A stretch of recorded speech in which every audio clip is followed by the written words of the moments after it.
Spike starting up. Hopefully this is not too big of an issue. Please give a moment to make sure everything's set up. Kick is going. Twitter is going. Thumbnail. That's the upload button. I am out of it today. It's also been a while since I had some Age of Empires 4. Last week I had some family issues that popped up.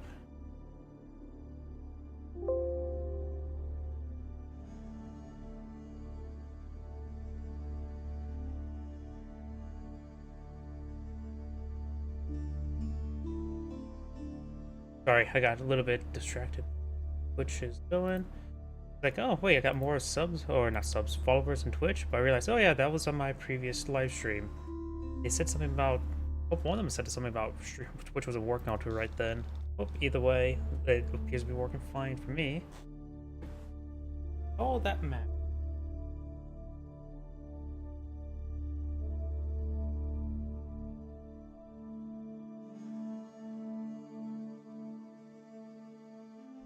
Looks like everything is good to go, so let's go and get started. I did get can't speak. I did get a graphics drivers update for my graphics card. I tried not to do that all too often. I was half hoping that would fix the issue where the menu was just laggy for me, but it's still. It appears to be I'm the only one who ever has issue of the main menu being laggy. Which, of all the places gonna be lag, I'm fine with the menu.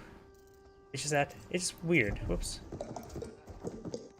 Greetings everyone, and great here with another Age of Empires 4 replay. Small on top right side as the blue Jeanne d'Arc, we have WOM01. Small on the bottom left side as the red Roos, we have Roosty, doesn't count. I know it's Rusty, I just... stupid joke. Either way, since we do have a Roos on the field, let's go ahead and back out of Castle Vision, select the Roos, and keep an eye on the trade poundies. Does find these here there. Blue does not find these set of forest puffers. You know what? Is this map slightly different? It seems like there's a hill. Nope, there's just a hill here. I don't know why, the terrain seems a little bit different. Maybe I'm just going crazy. That is very likely. He does find this deer deposit up here.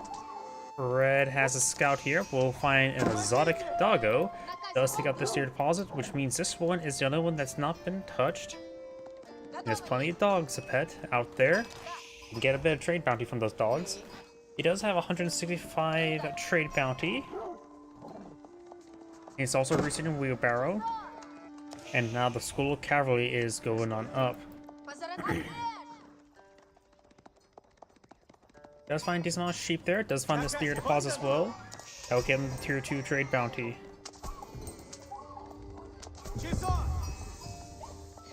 Tier 2 trade bounty has been complete.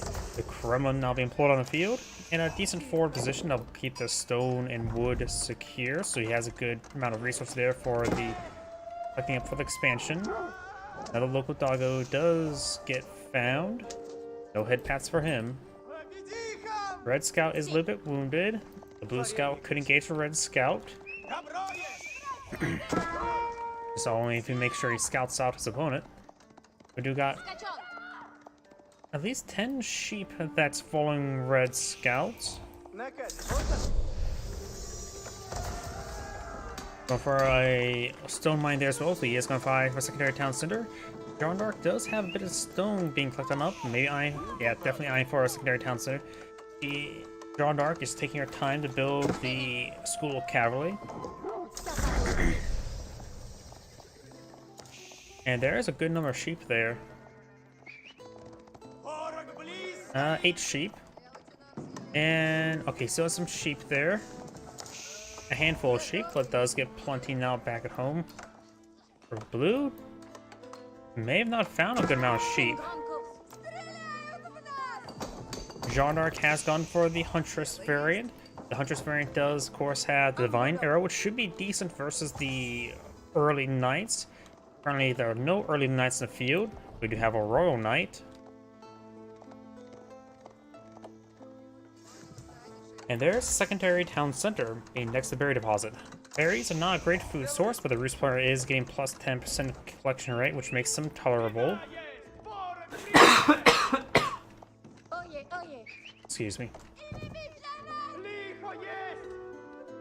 And looks like he just keep the knight there. He's assuming it's pretty common actually to see a expansion on top of the deer deposit.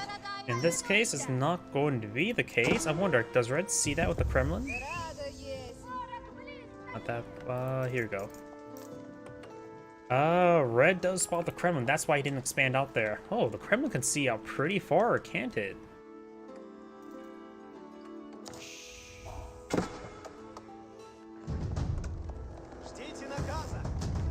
Scouts do a bit of damage. The Royal Knight can kill them off no problem. Who does spot the expansion right outside the first one.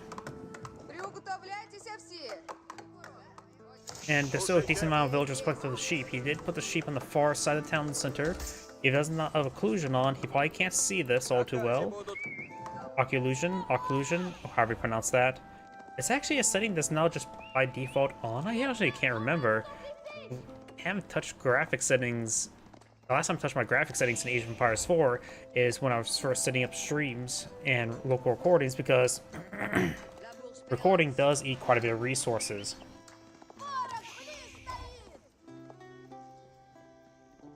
Joan d'Arc does get a bit of health regen. She must took some hits, maybe from the Kremlin. Scout took an arrow hit, probably from the town center. I see 7 damage onto it, 8 damage, probably 1 health regen. Around the wooden walls, palisade walls going on up, help secure up the flanks. And, oh, actually killing off the boar is not a half bad idea, because the Roost player does want to get the trade bounties. Let's Jeanne d'Arc take the hits. She does have health regen, and she does actually decent damage against huntables. Plus 14.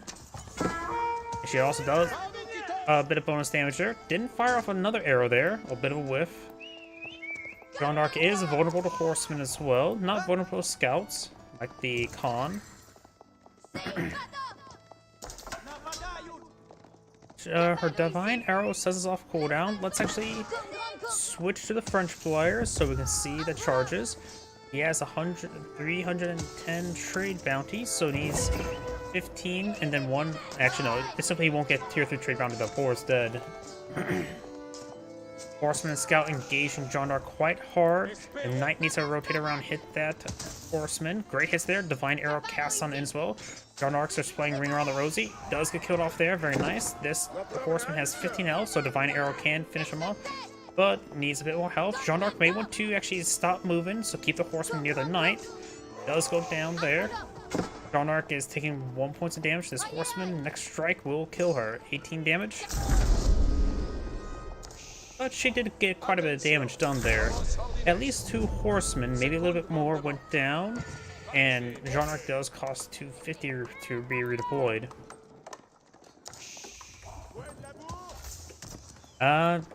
Maybe not a good idea to waste a Divine Arrow on a Scout. He doesn't have many charges at the moment. And those Divine Arrows will be useful against those horsemen. So I disagree hitting the Scout like that. Unless it was guaranteed to get a kill.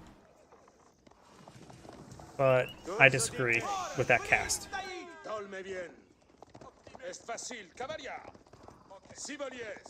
The Roost player is now bringing a lot of spearmen, so you got a bunch of Ingram pointy sticks, both mounted and unmounted.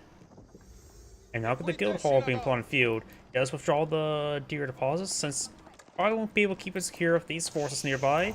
Additionally, they're also pretty handy at building guild halls. Not necessarily exclusive to these villagers, but always handy to have villagers build a guild hall. Who doesn't want to build a guild hall? It's clearly a more economical asset than the Institute.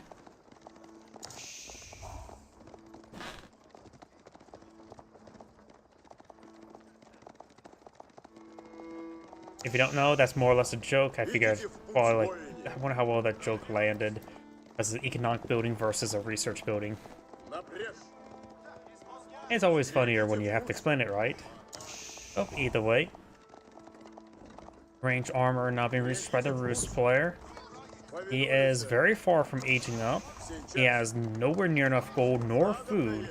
So the Jeanne d'Arc will have a great advantage. So maybe a good idea to actually go for French man-at-arms. Their man-at-arms are not special whatsoever, but at this point in time, it can be very difficult for most civilizations to deal with man-at-arms. Go for a mix of spearmen, man-at-arms.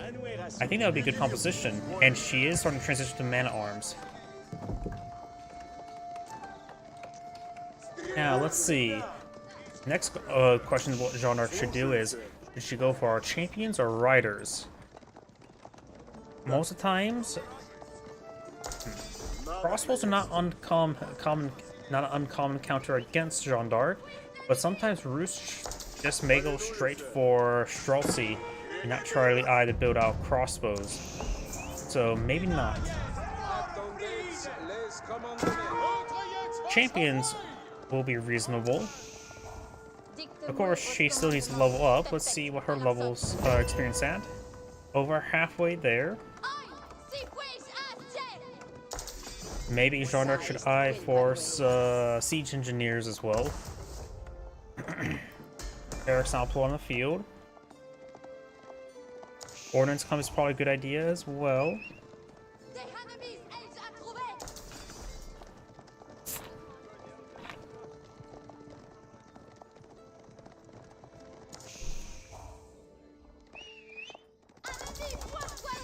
Now got the high trade house on the field. Knights will connect, and the 1-2 slice connects. No textiles research for the Rus. That looks like a good spot for the high trade house. Doesn't get any. I did some testing. The high trade house as well as hunting cabins, while may have the UI of saying, "Oh, it collects this amount of gold nearby all the stumps," that doesn't actually get affected. Things that do get affected are chopped down trees and not chopped down trees, full trees. And so, should get a decent amount of income here. Maybe deleting the blacksmith, putting it right there would have been better, but either way, should perhaps get at least 2 gold per minute, that's for sure. Does get engaged here. Royal Knight and Scout will definitely go down. Actually, yeah, we've got also an early Knight here.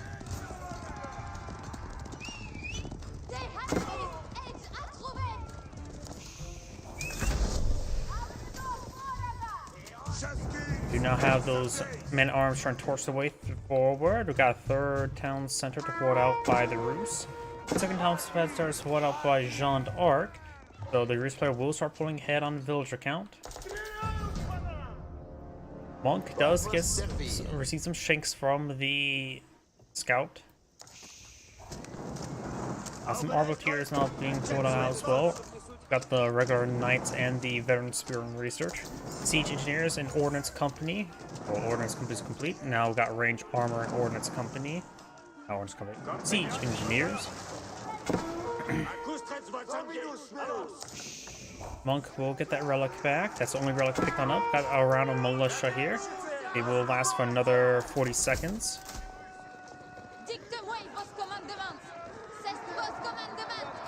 And arms does rotate around. Arbiteers need to start focusing on those knights. Does use Divine Arrow there. More knights charging forward. Horsemen hitting Jeanne d'Arc quite well. Divine Restoration there. Be very effective for those man-at-arms. Arbiteers not getting hit all too well. But Jeanne d'Arc she's down to 20 health. 14 health. And she does go down.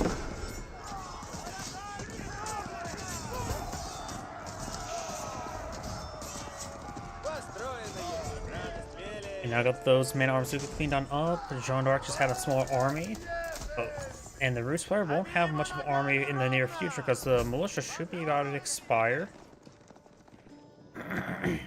Maybe a good idea is just to push forward the militia since they're going to die either way. And let the rest of your army sort of hang back, get regrouped. Got a good number of knights now on the field for the Rus player, as well as a good number of spearmen. Man-at-arms spearmen is probably good for Jeanne d'Arc, as well as some crossbows. Horseman does take some damage there, does get knocked out.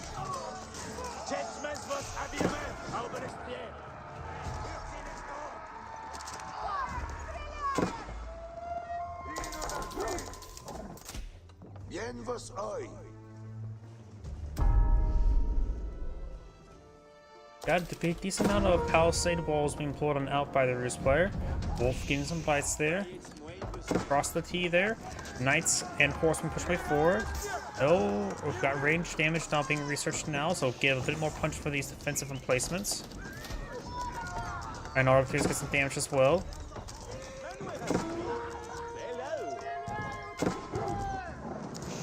Down here, we do have now these knights and spearmen.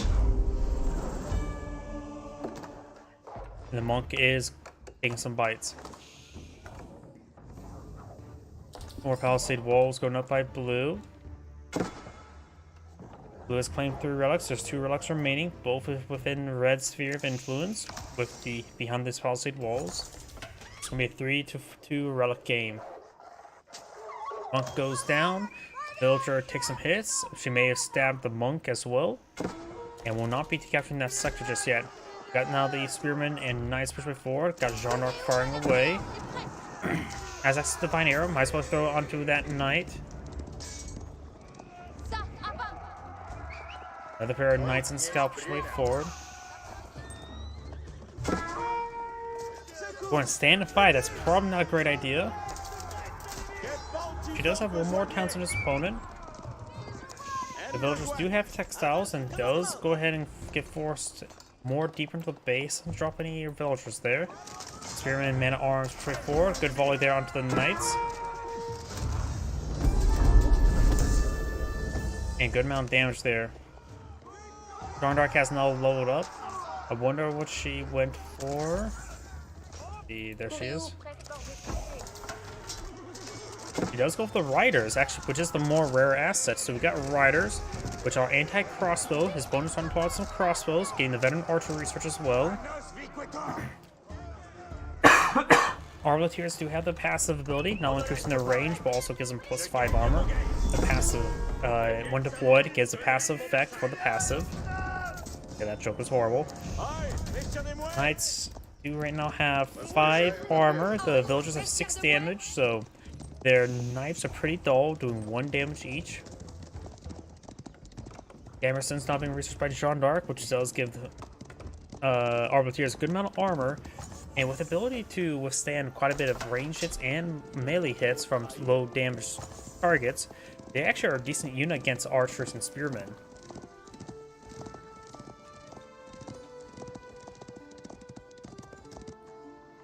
And now we do have the what was that, enlistment companion equipment there.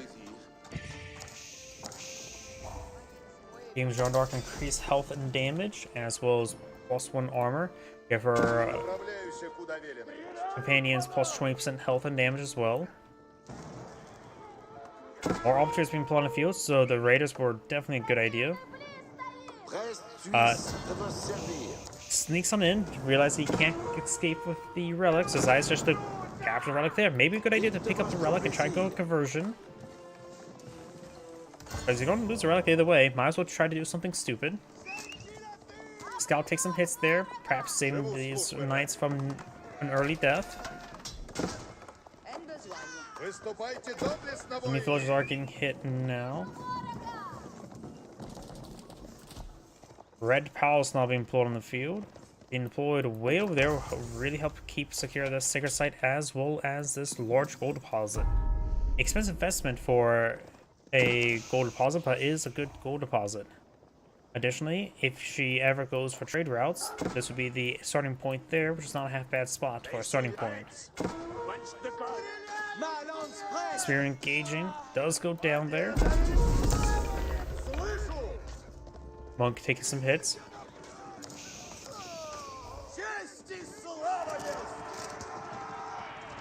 Magno on the build queue for the Roost. Jean's riders are somewhere, to say the least. I sort of forget the stats of the Jean's riders as well. Let's take a look at them. There's Jean's riders. Right now they have a base health of approximately 195, if my math is incorrect. Base 185. They do have, right now, 9 range armor. So they're basically bulletproof. They have good base damage. They'll also get plus damage versus crossbows. They still retain bonus damage versus siege. Attack speed matches horsemen. Their move speed matches horsemen as well. They do also have a charge attack with the same effect, and they get with a slight extra range.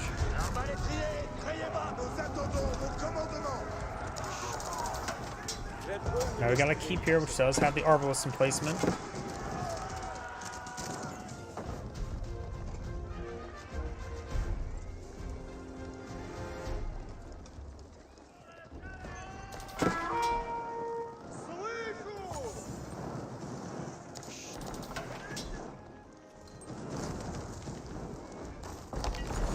Palisade Gate starting going down. Here comes Jean's Rider. If compared to two, these Veteran Horsemen do have 180 health, plus 25 from Warrior's Fortitude. And it does have plus 3 base damage. And these units taking some hits there. Jeanne d'Arc now aged up. She can get access to the biology. In fact, I see 5 riders, so she is actually building riders, or have built some. When the riders do go down, there's a good number of crossbows there, and they're based on bulletproof for those archers. Like I said, 9 armor, and these archers are doing 8 damage. Riders are going to be very good in the situation. Crossbows right now doing 13 damage, so they do about 4 damage per hit against those riders as well. Mangonel firing, gets a decent hit there. Jeanne d'Arc is classified as light range cavalry, so she does not receive bonus damage from those crossbows. She can use the fine arrow onto the Mangonel. Gets good damage there. More Jean's riders on the build queue. I really do like seeing that. We do now have the Rispler has now aged up, so he has access to Schultzy. Doesn't have the economy to support it, however. Good amount of experience there for Jeanne d'Arc, and there goes the Mangonel. Another round of Jean's riders now pull them out. And we got crossbow turrets as well as tide form being researched.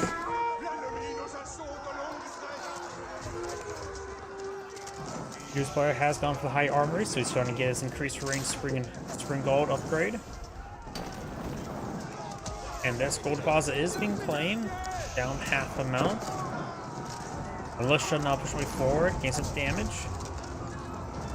Militia apparently provides no experience upon being killed. Militia right now do offer decent damage. They can punch through the Arbalest a little bit better than Spearmen. And these Jean's riders will go straight for the Spring Gold. Does find another Spring Gold here, which he's not paying close enough attention to. And go straight for those villagers.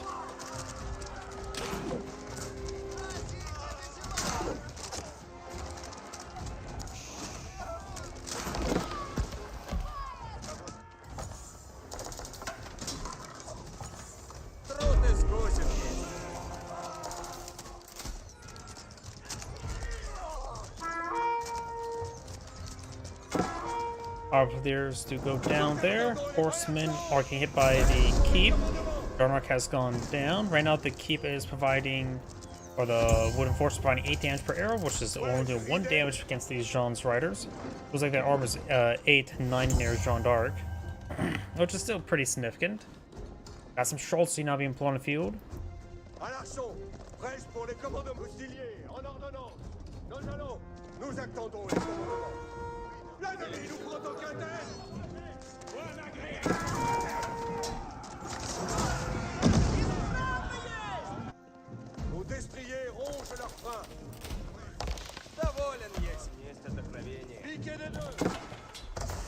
Got some farms being pulled out over here, which there's enough villagers inside the wooden red palace.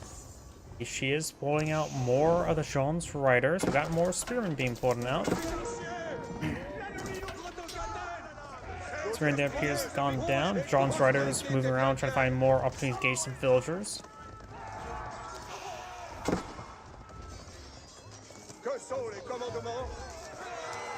And now we've got royal biology, royal bloodlines not being researched. And the riders over here will go down, get shanked by the villagers. Got these forces before. Red's eyeing for a keep here. Mangonels find a decent volley down Arlotiers. Does dodge that shot there. Now starts seeing the fact that he's finding some Streltsy, which Arlotiers will be less effective.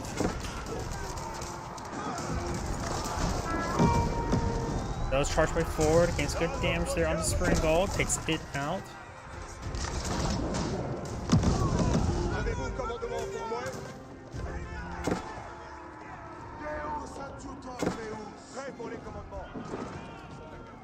Another 12 Jean's Riders are queued on up. Jean's Riders are a little bit expensive. Though Consecration will reduce their cost. They're mostly food, which actually is a tolerable resource to consume. While gold is, of course, finite, while food is basically infinite.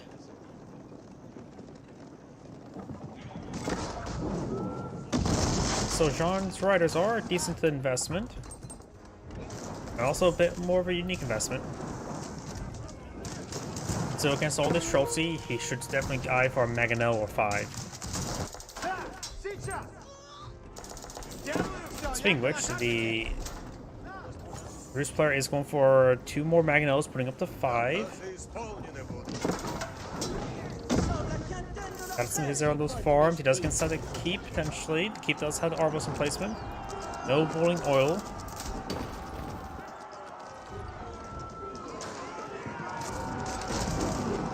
Does avoid that shot there. Could use the passive. Remember quick as well, the passive is actually an aura effect around the placement of the shield, so it does you just need 1 or 2 guys place it down. You can just keep on cycling like that. Monk does get stoned to death there.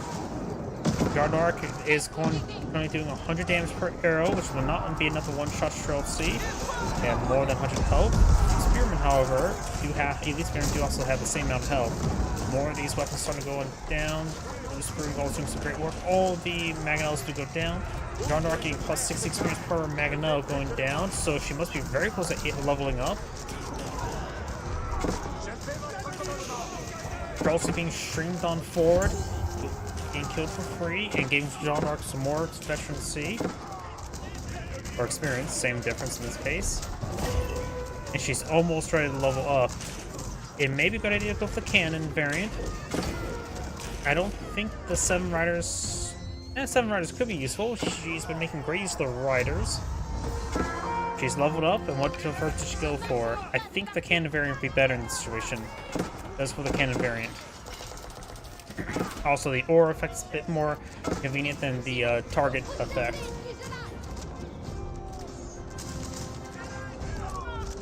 Castable aura, I should say. Springald does go down. Springald also goes down.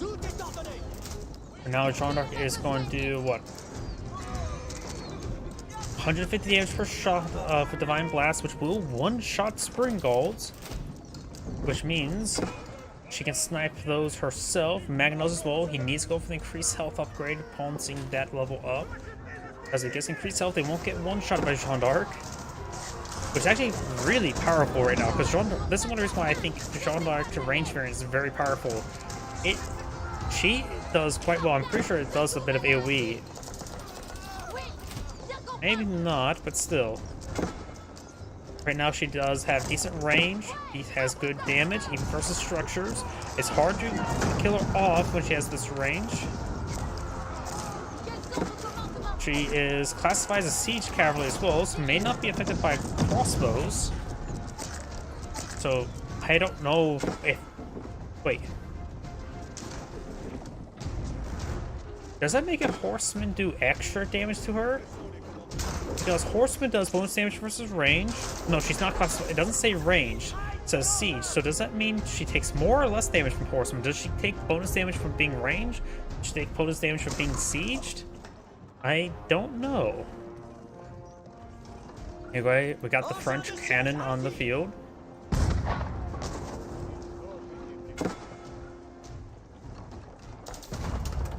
Your Spire is going for Streltsy, Spearman.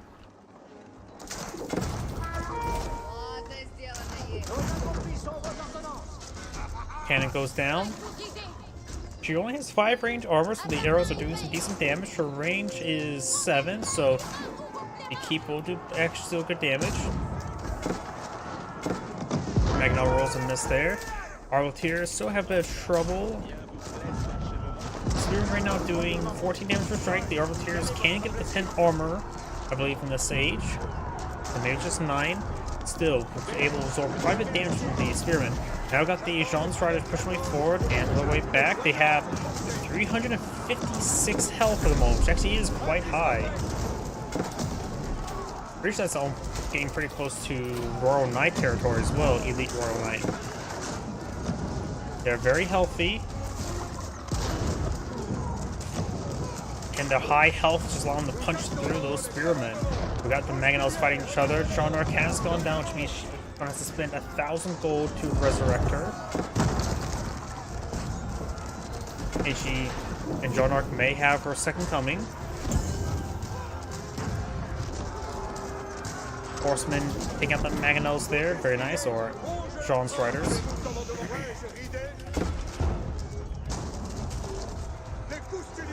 And these other siege troops are going down. The keep, however, will likely not go down. Jean's riders does 24 torch damage. Just seems nothing too particular, but the bombard still does good work, or can, I should say.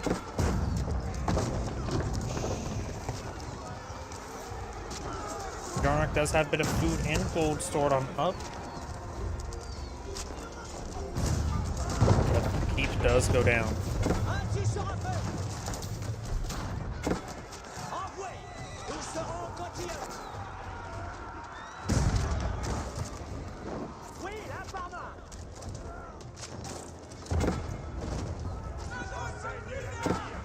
Those Extrossi do not take bonus damage from Jean's riders. They does bonus damage for crossbows, so they don't do bonus damage versus the hand cannoneer variants.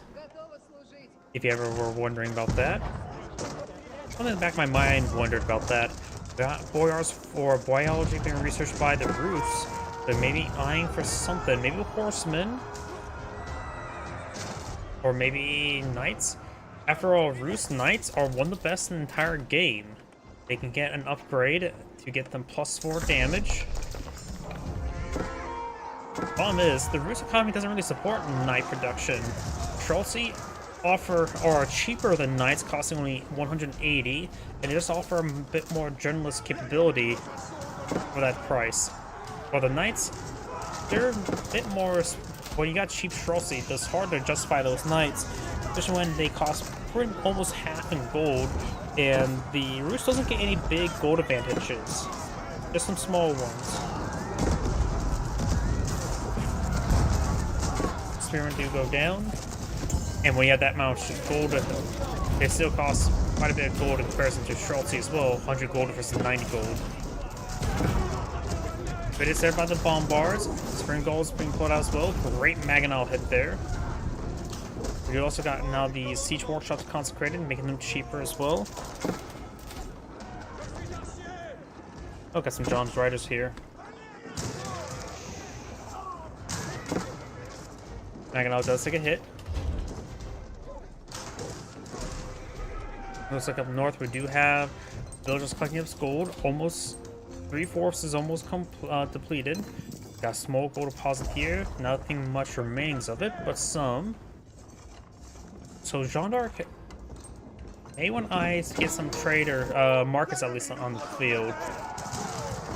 Jean d'Arc has been redeployed, has a good amount of food and a bit of gold stored on up. But Jean d'Arc may want to start eyeing for some traders. The Rus player already has traders in the field. They may want to get at some of the hunting cabins on some of the tree deposits. And they only get the gold income if they are next to living trees upon completion. If the trees get cut down afterwards, that's perfectly fine. It's if you place them already on dead trees, you don't get any gold income from those. And you are, what, capped to 300 gold per minute before any of the trade bounty upgrades? Which is roughly like 400 trees? Just something significant. One thing I would say that the Rus may want to get a bit of a change, have a little indication up over here, like other civilizations do. In that case, just simply, how many trees have you claimed? Something simple like that to help gauge that. A quality life change, or addition or improvement.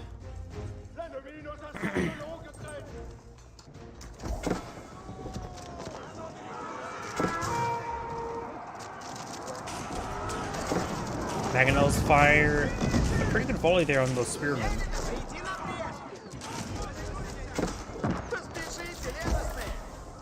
Up here, got the horsemen. We'll find, of course, the Town Center Keep, which have 2 Arbalest emplacements. Outposts unupgraded as well. Farming image for restoring villagers away from these units. Blue's trying to break down south. Got the trade caravans for the Roost player under threat. Battering ram here. Of course, there's no trade post over here. Just going to take out some infrastructure. Villagers will torch it down, give enough time. Now the keep is starting to get destroyed. It does get set ablaze.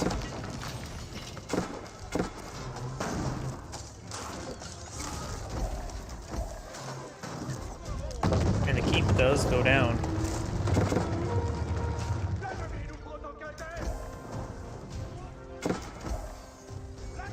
Riders getting some good hits on those villagers.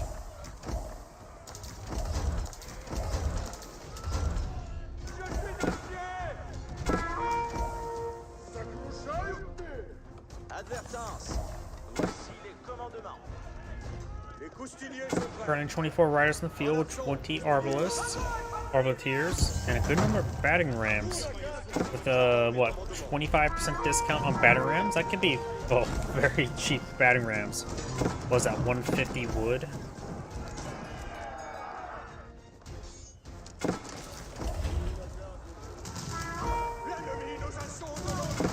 Some of these riders are going down to the Streltsy, gunned down in the streets. Some of these villagers also getting hit. We got this trader here.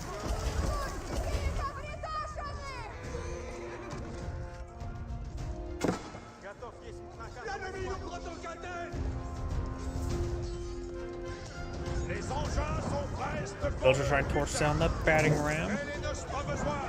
And more battering rams pushing forward. No gate there. Gonna take time to build the gate, but his opponent's going to create a hole for him. Looks like these riders trying to move forward, then maybe a bit of a miscue. Down south, we got Jeanne d'Arc and a pair of battering rams. How cheap are those battering rams again? Here we go. 150, yep. So dirt cheap.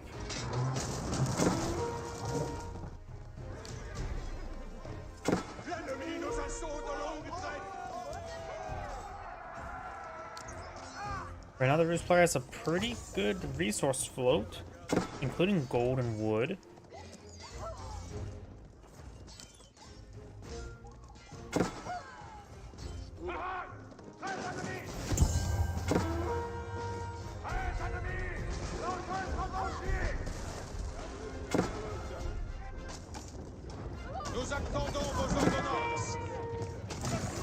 Horsemen taking out these batterings quite nicely. Got this force moving around. And on here, we've got the 6th site being protected by a horseman.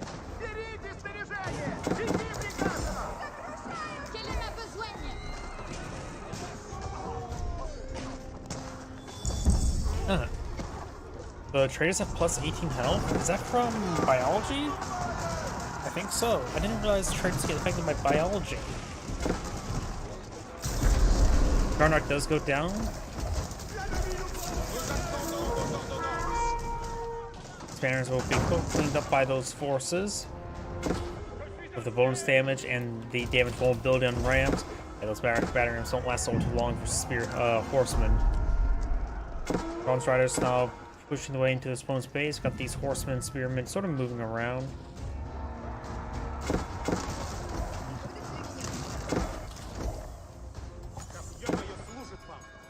Roost player does probably need to get a handful more traders in the build queue because he did lose a number of them.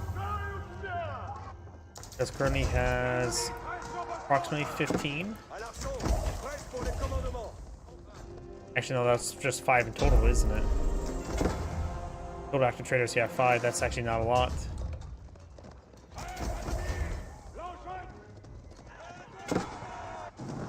Oh, we got these horsemen and Streltsy pushing the way forward, engaging the gate. We'll quickly take that out. Over here, got these batter rams. Trying to hit this gate. There's actually a triple layer gate, so they took a bad path. Riders do go down there. Rest of stone being cleaned on up. Maybe a good idea to get some more emplacements to defend the traders.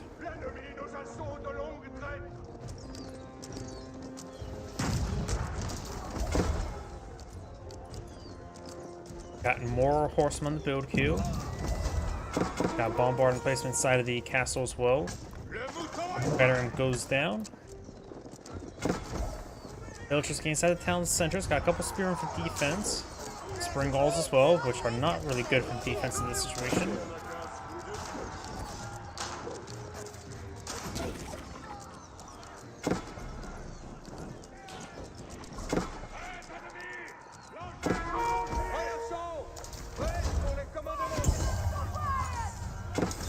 Take a side starting to get decaptured.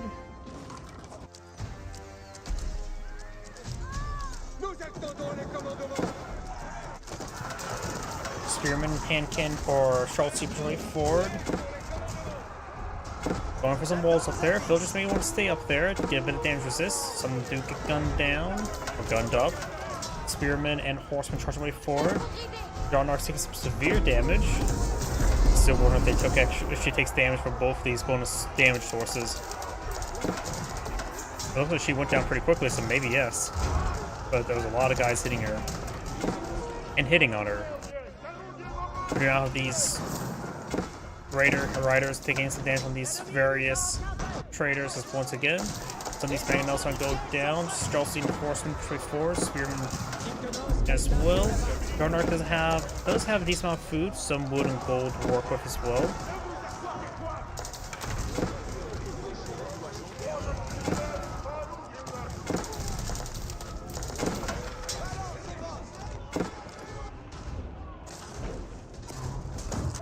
Springall's getting some damage there.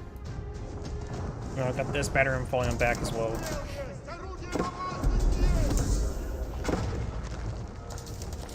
Charles getting hit by these various forces as well. And now got the horsemen charging way forward as well. Got some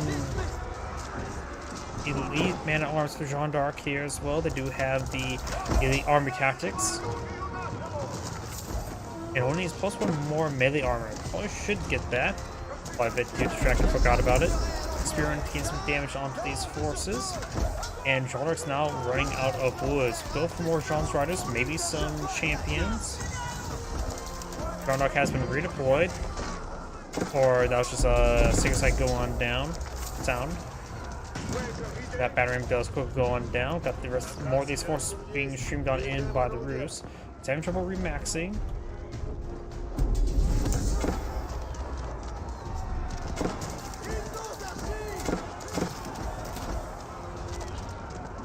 Oh, this force getting annihilated.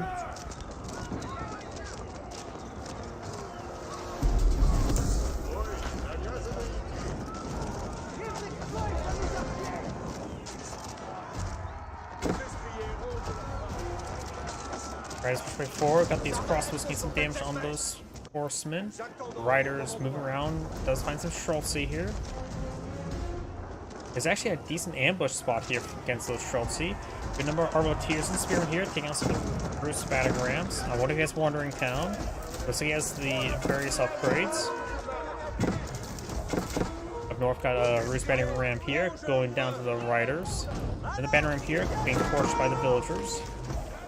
A nice little hole there, so now the Rus player can stream on in and potentially put some units on top of the walls. Horseman falling back, trying to engage this battering ram there. Jeanne d'Arc's trying to collect this gold, and these villagers a little bit idle and lacking escort. Got some Jeanne's riders there, may want to turn around and engage. Another stone wall does go down. Horseman charging with 4, getting some damage on these villagers. Got the red cows firing away, does have the ×2 Arbalest placement. And those Arbalists do full damage as well.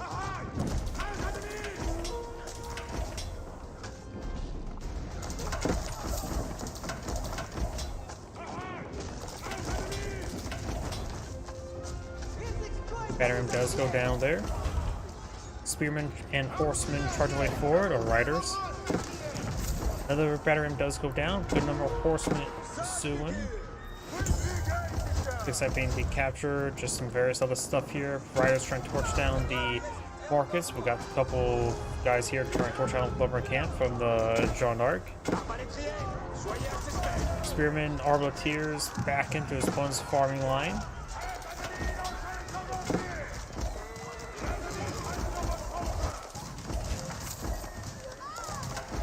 Good damage there. Looks like Blue is getting overwhelmed here, but he does have a decent amount of forces.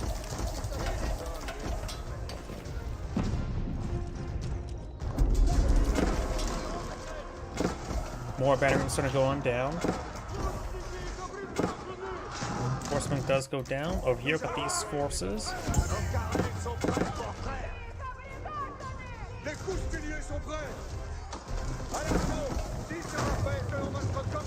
And then Marcus starting to go down as well. And that will be its last market. You can deny the trade.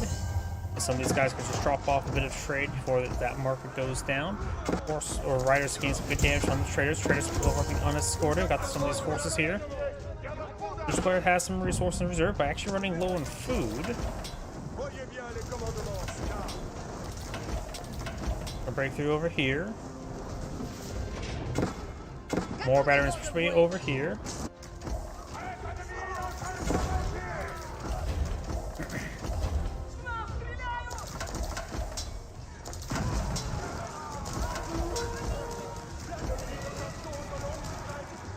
There's firewall forward there, but his keep does burn down. Blue does have decent force here, trying to cleave through some of these other structures. Jeanne d'Arc here is as well.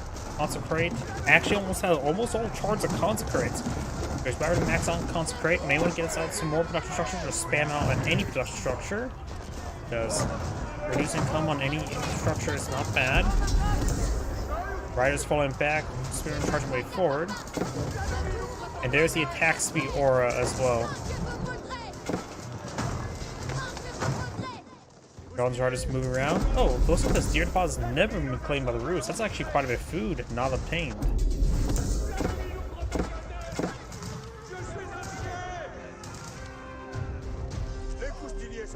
Deer advancing to his opponent's base. Not deer. Why did I think deer? Riders.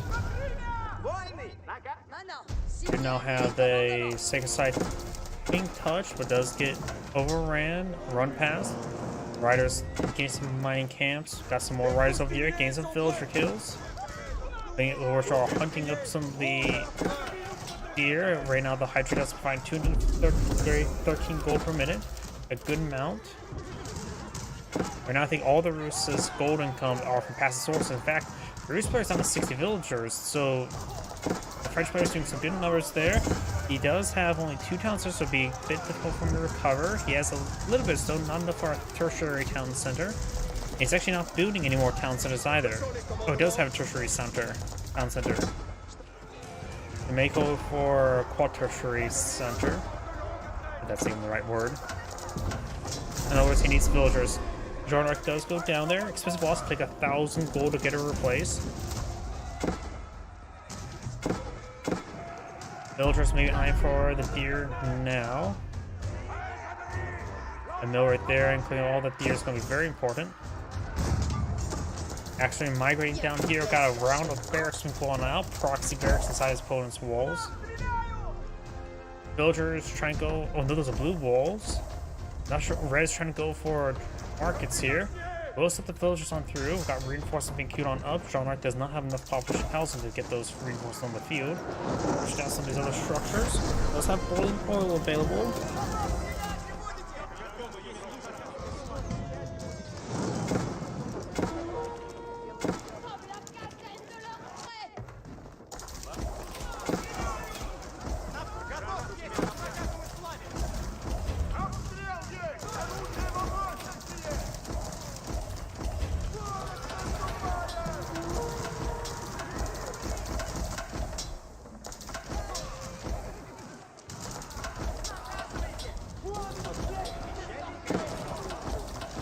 These forces are getting hit by the boiling oil quite significantly. Does 32 damage. Siege. Spearmen and Arbaletiers pushing forward, but not attack moving the way forward, so getting gunned down. More batteries being brought on in. We got some more reinforcements here, just maybe we just want to A move them forward. Riders gain some decent damage. They will beat the Roost Horsemen in 1v1. They have 240 health, 16 damage versus 24 damage and 356 health.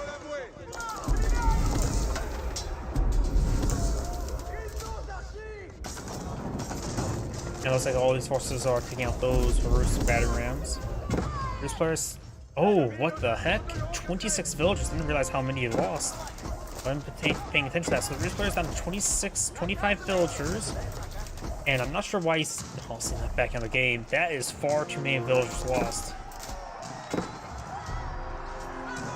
Unless he has a massive amount of resources he can perhaps spend, which he does not, this game is pretty much over.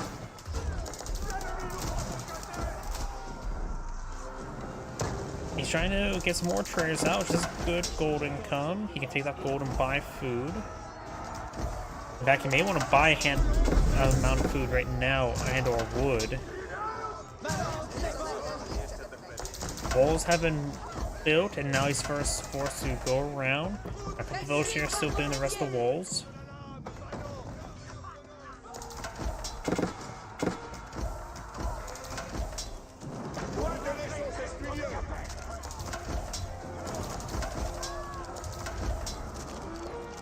These players losing more villagers.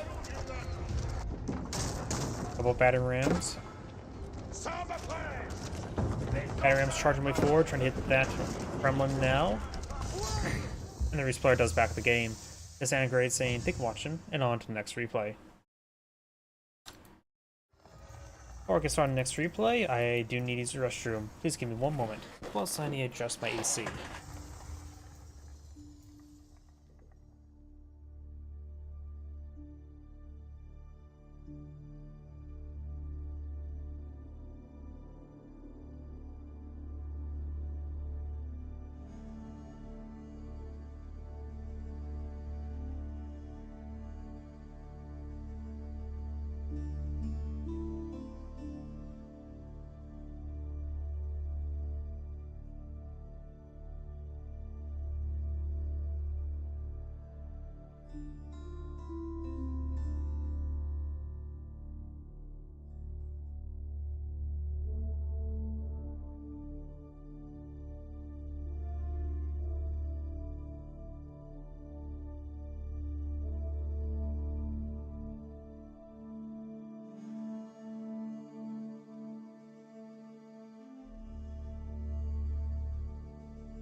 My apologies, I'm back.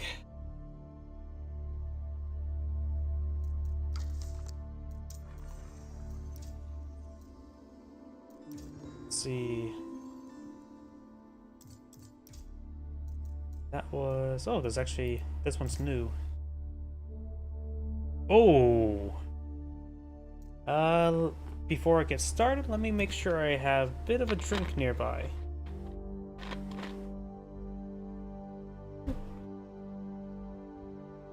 Note, and a caffeine as well. A little bit tired at the moment. While it's loading, I'm going to stretch out my neck for a moment.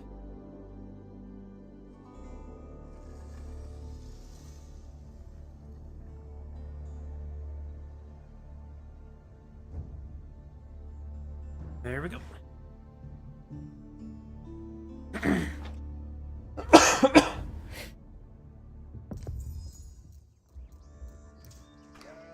Greetings everyone, Anagrade here with another Age of Empires 4 replay. Spawn on the top right side as the blue English, we have a foreign name. Spawn on the bottom left side as the yellow Japanese, we have 101.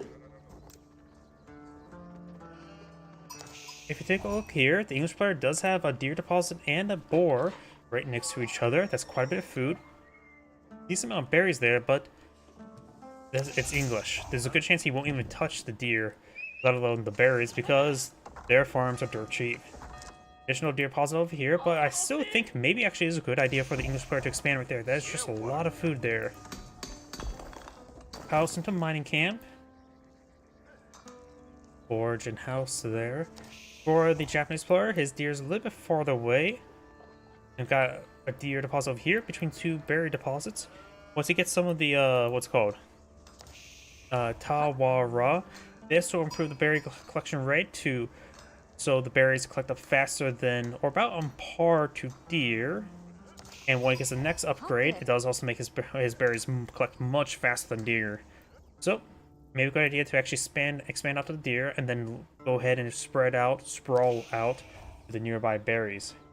We now got the Abbey of Kings being put on the field versus the Kira Storehouse.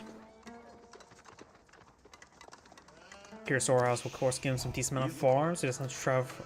Yeah, a bit of a good baseline economy going. And the English player is eyeing for a stone. So, the English player is eyeing for expansion. We got a decent amount of villagers here on stone as well. So, both players are eyeing for an expansion. Though the English Abbey Kings provide him a king from the Abbey. Also, I'm going to open up a drink. You may hear it.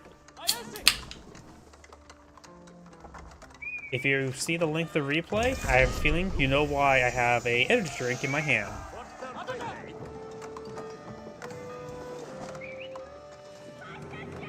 Scout moving around. We do have this scout also moving around. Tends to be in most games, scouts tend to move around. The only game where a scout doesn't really move around is probably Age of Mythology and the Atlantean Oracles.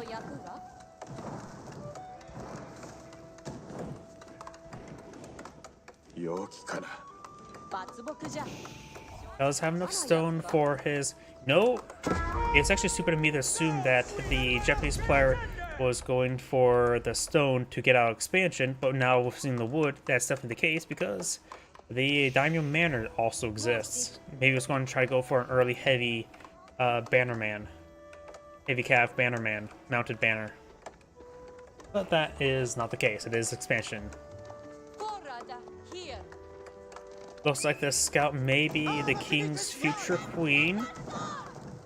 And now, together, they shall torch down that farm. In which it will also free up a space there for the farm to grow. Now think about it. The farms are growing around the storehouse without human intervention. Does that make these stuff closer to weeds?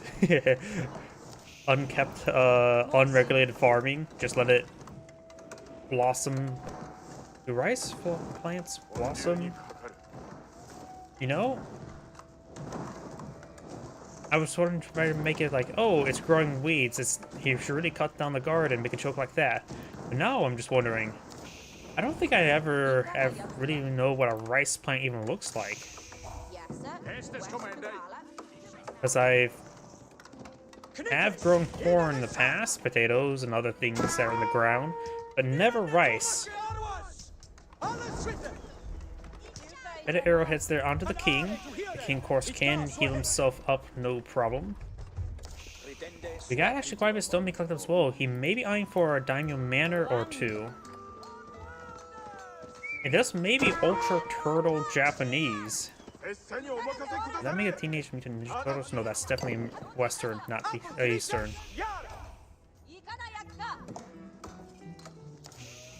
He just has a bit of stone or something, right? Don't see anything. Unless there's another town center queued up somewhere I don't see. I just one he had more than 180 stone, but maybe I'm mistaken. Either way, the king does take a pretty good volley there from town centers. I go for another charge there. Nice thing about Japanese, they get 20% drop off in the form of coin with the stone collection. Does get an outpost over here, not being upgraded at the moment. The English player is going for deer with a tertiary expansion point. And the stone collection, I still don't know if it's going to be for Daimyo Manors or for another expansion. He does can always go for Arrow Slit here, which may not have bad against the king. The king only has 2 range armor, plus 1 powerful arrow, and damage never hurts. Not damage, but range.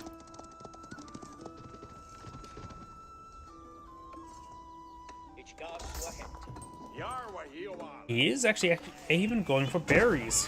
What sort of heresy is this? English players collecting of berries? It does also, as much a joke around the fact that the English just rely on their dirt cheap farms. They can still always collect the berries just so they can prolong not collecting, like any other civilization, so they can prolong not getting out farms with a wood collection rate. So they can more focus on food and coin-based economy, which he may be eyeing for an age up. Probably for the White Tower, because I don't think the King's Palace at 4th Town Center is really in order.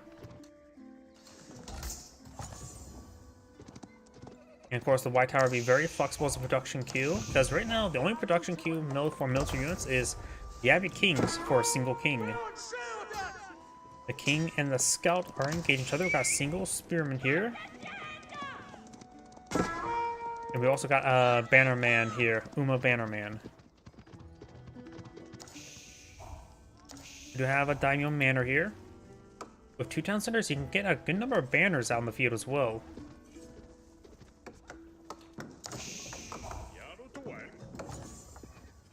But for now, this will also improve the nearby farm collection rate. I wonder if the Japanese players can go for the Buddhist monks or the what was the other monk called again? Shinto?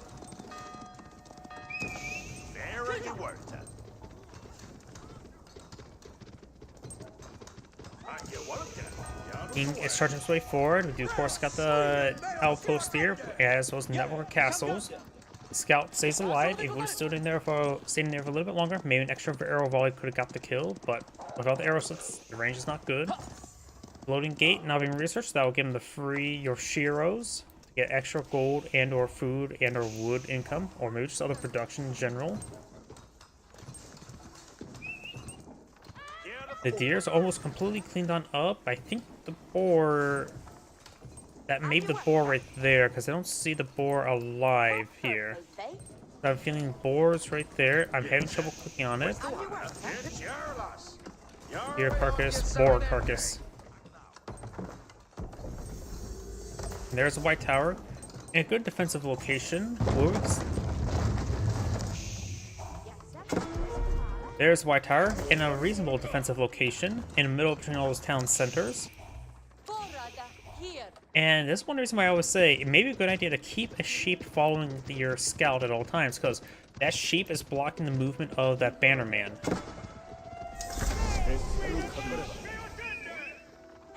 Now I got the floating gates on field going for a stable, and it looks like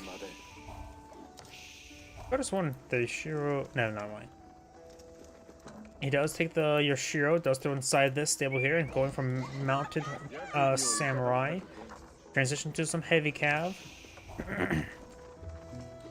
The English player, of course, can defend himself with his town centers, the White Tower, which can be improved by the arrow upgrades. Scout will likely go down, make some good hits there. We have to go by this manor, which means 2 arrows here, like the English town center. And the manor claims the kill.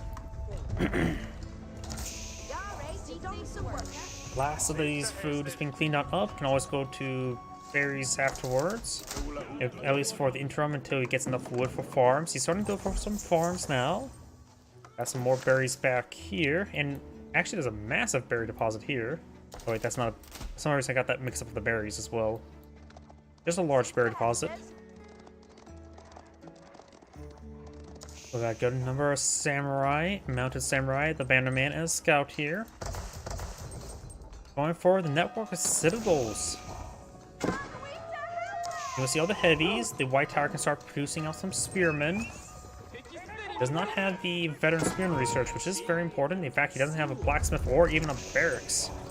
We've got now crossbows being killed up by the White Tower. That's probably a better idea for defensive reasons.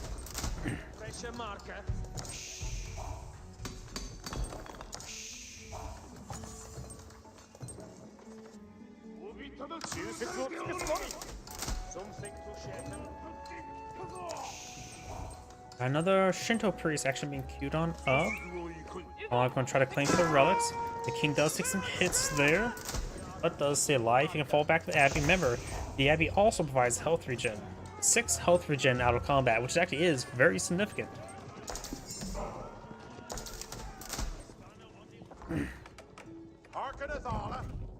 Oh, basic palisade walls everywhere.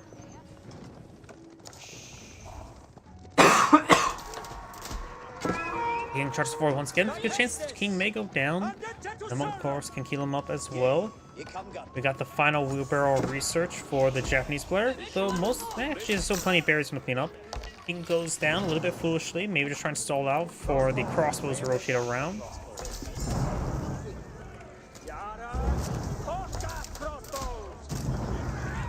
Mounted Samurai's gonna go down.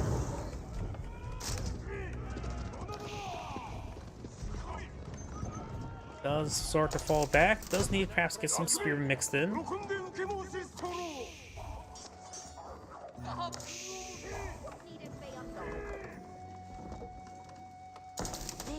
More mills and farms being pulled on out of the field.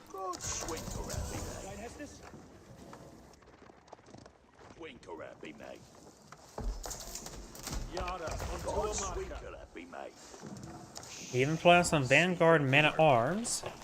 I don't think there's even barracks out in the field, so yeah, he's gonna get Vanguard Man-at-Arms. I'm never going to see Vanguard Man-at-Arms with this much armor before, because most of the time you get the early Man-at-Arms upgrade before you get the Fitted Leatherworks research. Want to see the incredibly rare 3-armored Vanguard Man-at-Arms. We got the +1 melee damage, so the Japanese player is going to get his own blacksmith research. Got some of the Venerable Onobushigas.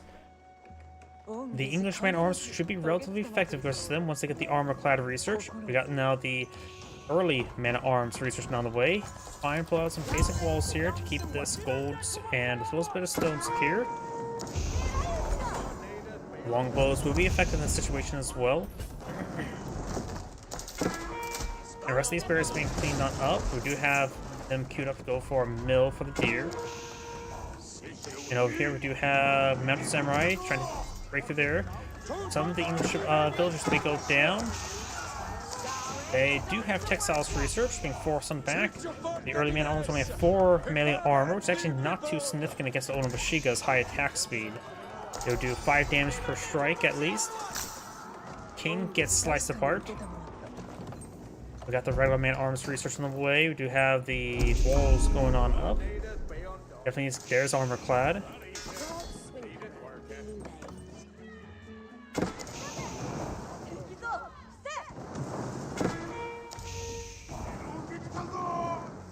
More palisade walls under fire. And now got the Shogunate Castle being poured out at his capital town center. Villagers charging by 4. There's a good amount of storage in the region, but a little bit of late response there.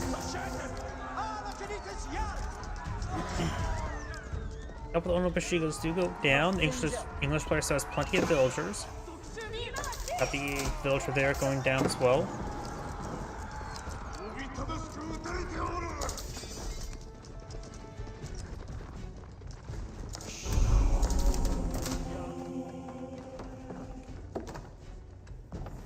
And now got the Odachi upgrade on the way, as well as some another round of melee upgrade.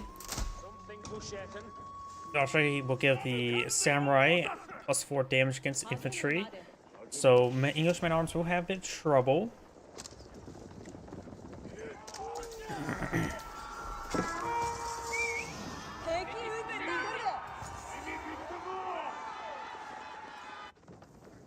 Shouldered crossbows.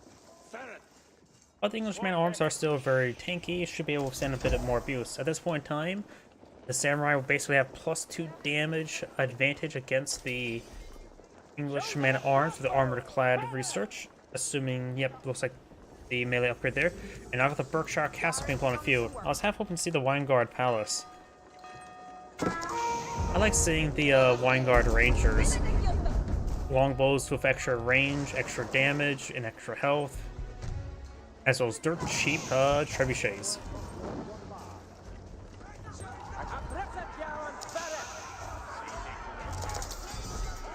Overcharge Castle will be deployed out in the middle of the farming field. Very defensive position there, able to help protect the farms. Just make sure there's plenty of villager storage nearby. And there is actually a decent amount of villager storage with the 3 town centers, one's capital, the White Tower, and the Berkshire Castle.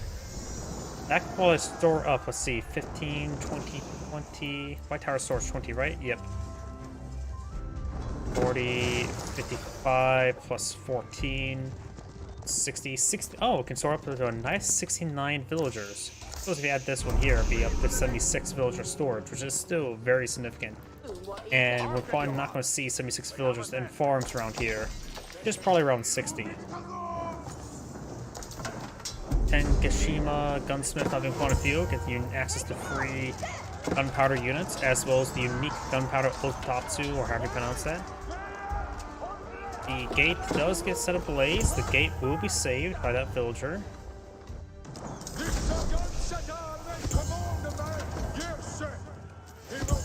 Now we got some more bannermen over here, some samurai as well. The samurai right now has 155, same health as man-at-arms. They do have the same base damage as well as armor as well.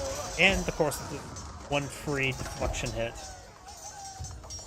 Samurai, of course, a little bit more expensive at 130 as well as 120. In the English economy, with enclosure research, is more geared for man-at-arms production. Not to mention, their man-at-arms do produce faster. Berkshire Castle getting some damage over here.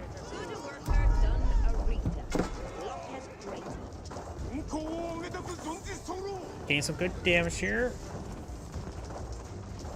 These guys are slowly whittled down. He does get the +1, +2 damage, which will help him punch through the armor better, because it does affect keep and other arrow damage. There's the enclosures. Let's take out some of the villagers, but they will go down.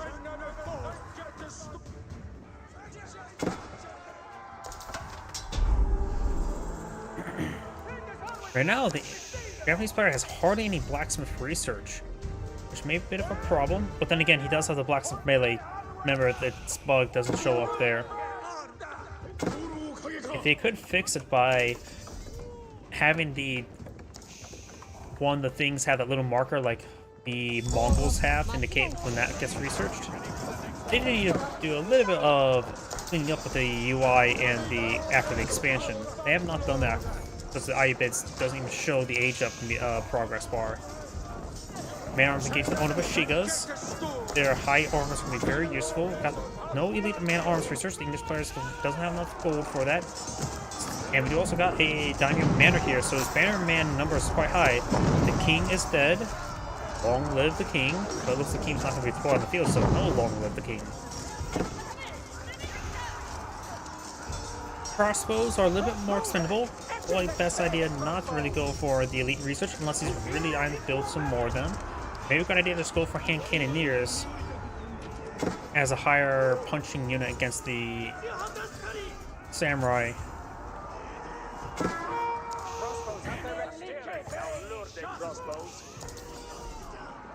Elite man-at-arms research on the way for the English player.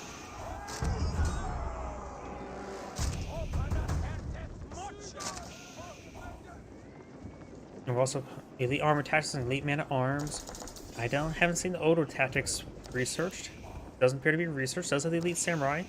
Going for the Bernuri, giving +2 Yoshiros and immediately grants them. You want to make sure it would be a good idea to get all the Yoshiros inside of the farmhouses to get a massive amount of gold income. Not to mention, he has 4 relics there, so the Yoshiros, he can get what 6 of the Yoshiros, which are what 75 gold rather than 80 gold, basically a full relic. He could basically get 10 relics worth of gold income. I mean, if you take 10 times 75, it's approximately 750. Actually, it'd be greater than that, but still. 750 free gold income is very useful, and plus you can get a little bit of gold from stone, and there's still plenty of gold on the map itself. So it doesn't need to get a whole supplementary other gold force income. The English player does have enclosures, which is also very nice for gold income, but it is supplementary, not a full replacement. Got a number of samurai here. The man-at-arms are holding the line. Crossbows trying to micro around. Single man-at-arms does hold him back for a moment. More man-at-arms here. Does not have the elite, not going for the elite crossbow, going for the elite spearman research. Berkshire Castle firing away, so is the White Tower. Gets the handful of nearby villages inside the various town centers. And he is fighting a bit more of an organized environment, so it allows White Tower and the Berkshire Castle to get a lot of extra shots off. More man-at-arms on the production queue. English player has 43 man-at-arms on the field, 10 more on the way. We've got 43 samurai and 22 more on the way. There's a handful of all the units, so it's just these Onobushigas, who are elites right now. I'm a bit curious how many Bannermans the Japanese player can fly on the field, so let's take a quick look. And get out 7 at the moment.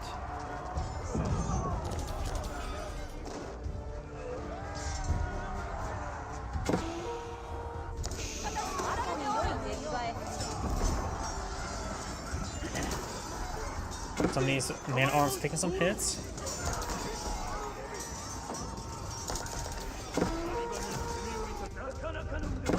Onobushigas do go down, but now these man-at-arms push way forward.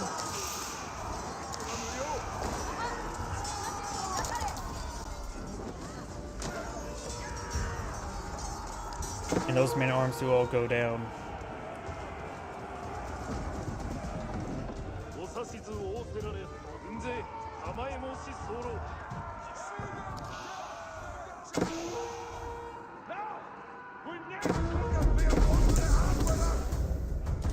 Do now have elite, various research for the English player, including chemistry, siege engineers, and arrow volley.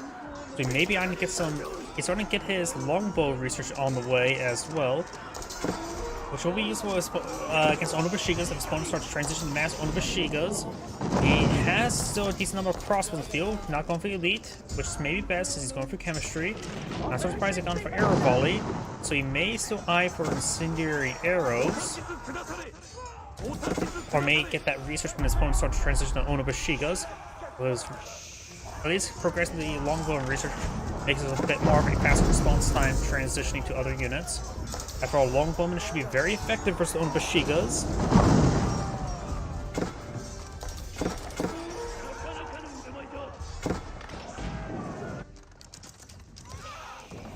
And looks like the English villagers are torching down some stuff. Going to take time to destroy one of the walls, gets one of the walls down, and we'll go and cross the T as well.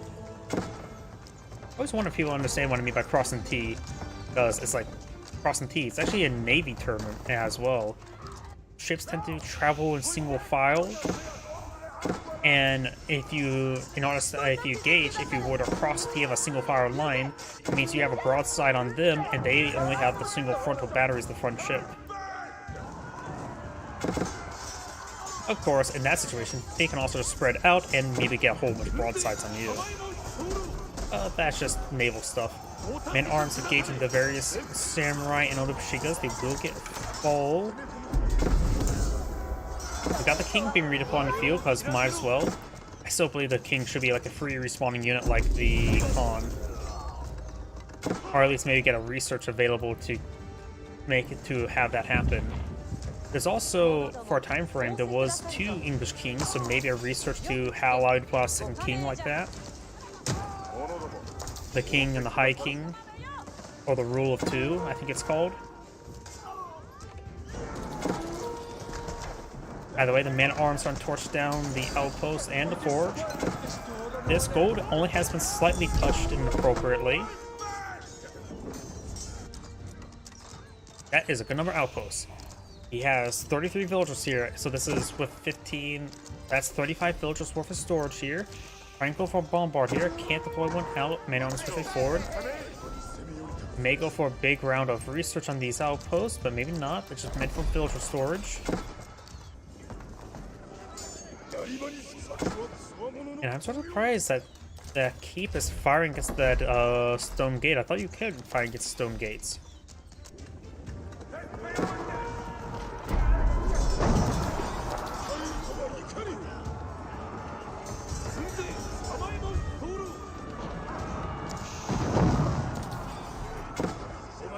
English man-at-arms going to get overwhelmed pretty easily. The English player has not deployed out a whole large number of hand cannoneers. Samurai do build a rate of 15 per 7 seconds. I'm pretty sure English man-at-arms got 15. The English man-at-arms do build faster than Samurai, but only by a small margin. Like the stone as well as the gold. Man-at-arms trying to hit the Japanese villagers. The English player does also have a staggering 153 villagers. Maybe a little bit too much. Maybe once that stone gold gets cleaned up by those villagers, he may just want to delete those villagers. The king is pushing forward, but taking massive damage. The Shogun Castle will kill the king. We got a bombard here, and immediately gets ripped apart. Villagers may want to get inside the various structures. Onobushigas will probably get ripped apart. They're lightly armored. Villagers trying to torch down the battle rams now, and some of the man-at-arms engage the villagers. Now Daimyo Palace here, going to progress to another Shogunate Castle. Needs a lot more stone. The English player does have 1,500 stone, sort of.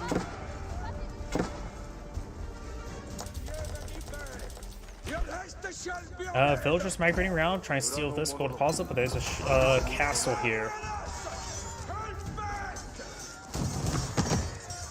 Got now the Otsu pushing way forward, getting some damage onto these man-at-arms.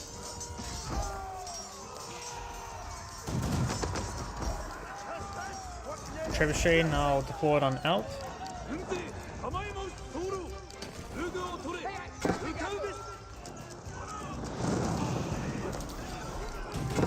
Villagers now are trying to repair up the keep, taking some damage here.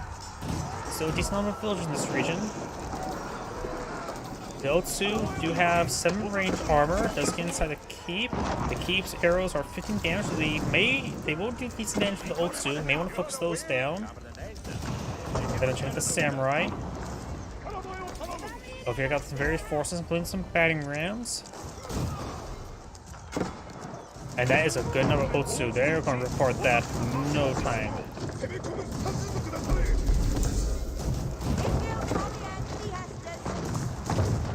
And the keep does go down. All the stones have been claimed. Bit of a gold, decent amount of gold still remains. English players trying to push way forward. Man-at-arms slow. Hand cannoneers. This blue force is getting overwhelmed. Right now, blue's army is half the size of yellow's because it's all the villagers, and also the less than 100 villagers of the Japanese. So right now, the English player is in a good economic situation. You can see by the 17,000 food and 3,000 gold stored up. But he's in a problem where he just simply has too many villagers.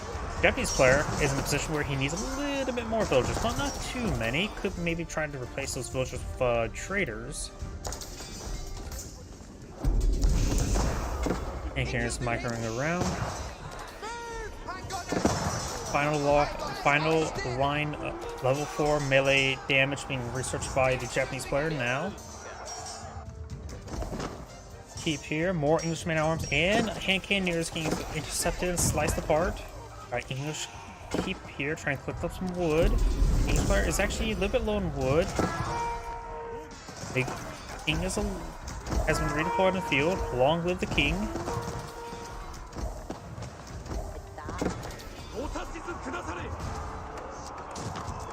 He doesn't have enough Citadels to help him out with defense, but he's simply just well outnumbered. English player, of course, does have plenty of gold from the enclosures. Each enclosure provides 12 gold per minute. Let's just round up to 70, roughly providing 750 gold per minute, which is pretty good from those farms. This will match these bonus Shiro bonuses and all the relic advantage. So their additional gold income is actually very evened out, or even. Otsu is taking some damage there. Getting hit by the hand cannoneers. Got these man-at-arms engaging. Maganov trying to find some shots, not able to get in range of the hand cannoneers. This network of citadels, these hand cannoneers basically fire the same rate as as archers, and Japanese players are still eyeing for samurai production. His gold food right now is pretty good for supporting samurai production.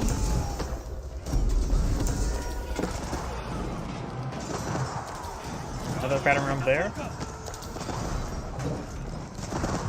And the English player is going for gold next to this trading post. You could try, he doesn't have any stone in store, and there's basically no stone left on the map, so you can't eye for a keep there in order to help secure a future trade.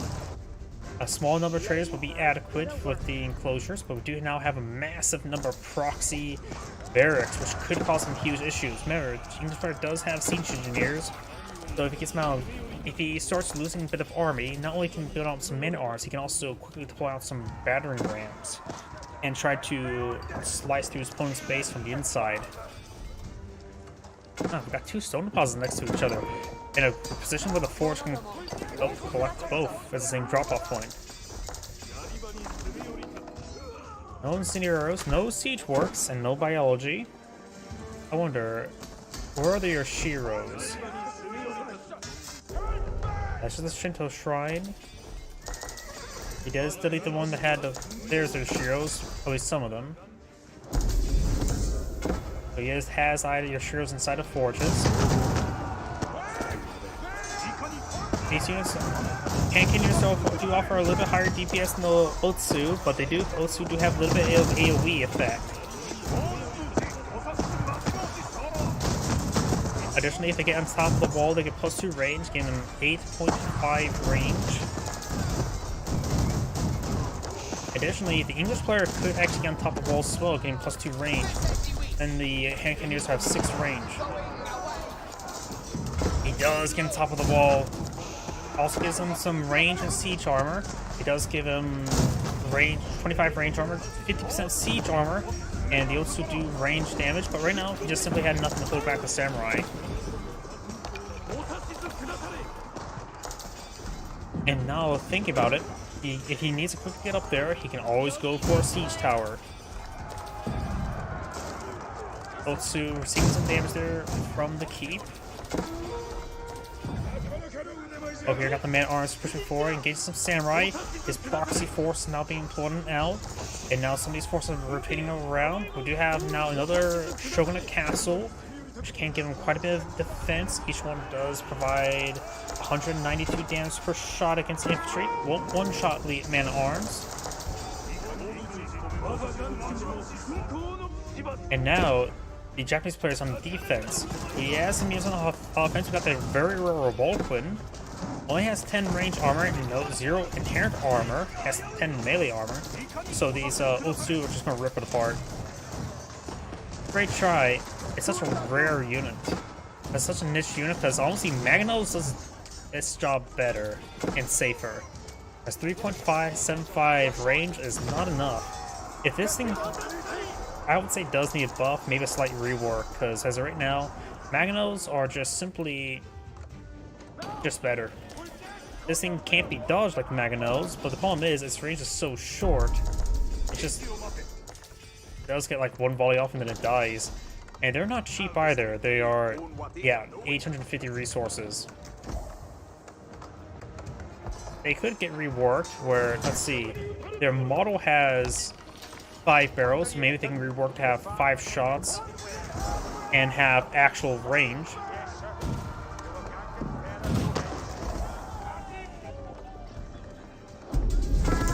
But that's the basic idea of how to balance them.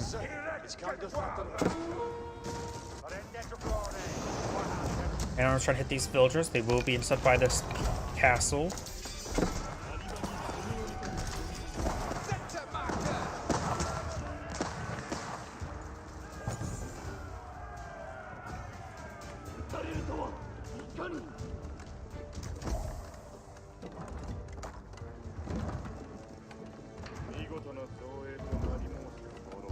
This task is complete.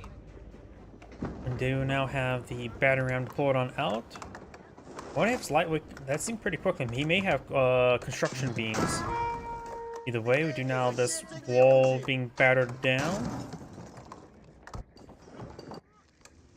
Handful of English villagers there. All this infrastructure does get cleaned up, but the villagers do just exist. Outpost there will help with spotting and maybe able to do another proxy effort. It may be a better idea, rather than try to go for barracks, maybe try to go for some siege workshops. And go on. What's with all the hell? Maybe the when the Shinto shrine upgrades, I think. The floating gate upgrades. I got a little bit confused about that. Again, the English players having trouble fielding the army, has 39 versus 92. Quality is nearly doubled. Numbers well over doubled. We got Revolcan and Mangonel here. And losing some villagers is perfectly fine. He does have the towns. There's capitals right there. White Tower does not have garrison, but Berkshire Castle is being garrisoned up. Its arrows are reasonable, 15 damage. Town center arrows are, of course, not as reasonable, doing 9. And these man-arms or samurai have 8 armor, so the primary town center and capitals, garrison arrows will only do 1 damage each, which is enough for getting rid of deflection, that's for sure.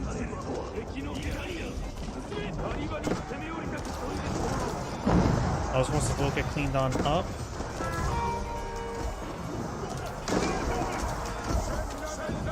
Over here, villagers going down, except the losses. The English player has lost these number of villagers, which means he can now field a larger army. So now we'll go for the elite, the longbowmen.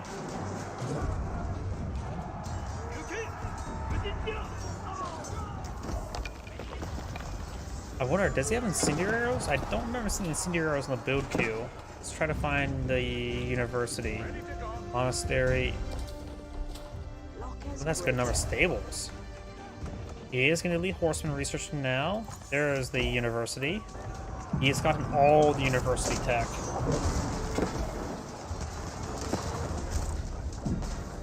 He's also going for elite knight research. He has resources. He did lose a couple farms, but he has plenty of villagers. 64 villagers on food. He has a good amount of wood as well.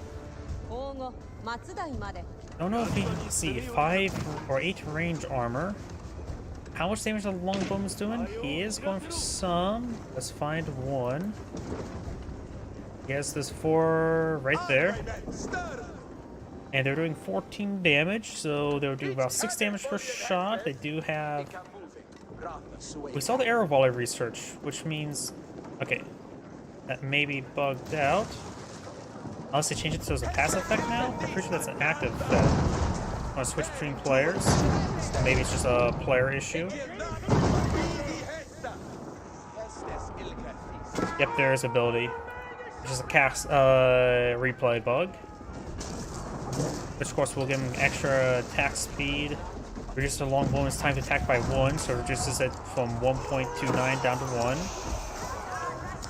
So that some of the reduction is there from Necro Citadels. Samurai, they gain some damage there from the various sources. The Berkshire Castle, town centers. They're rapidly being whittled down by all the defensive garrisons. Now let's torch down some of these farms. For those farms, of course, English farms, they're dirt cheap.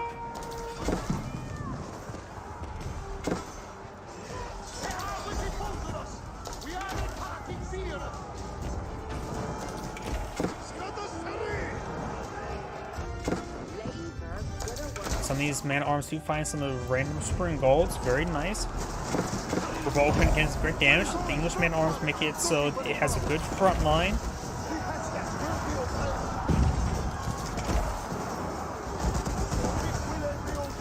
Ripping apart the samurai one at a time, which honestly his DPS may seem pretty good, but yeah, I don't know. Either way, these samurai being forced on back, banner rams engaging these various structures. The king is alive. The king is dead. We've gotten out of the castle here. He's collecting wood in this region. He's actually running low on wood. There's plenty of wood in various parts of the map, but if he wants wood, he needs to make sure these villagers find another location, such as right there. some man-at-arms are here. Battle ram push way forward. Got some man-at-arms here as well. Got more walls going on up. These villagers migrating around. He has actually 8,000 wood in store. Not a whole lot of coin. Not putting any more longbone, but he is going for a massive number of knights. He's going to try to counter his opponent's samurai with knights. He won't receive the bonus damage from the samurai. Additionally, they will have good charge attack and have higher health than man-at-arms.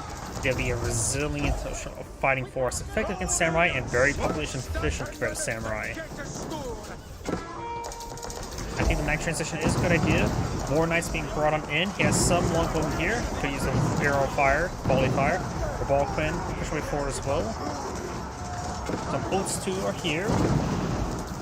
Village on the high ground does go down.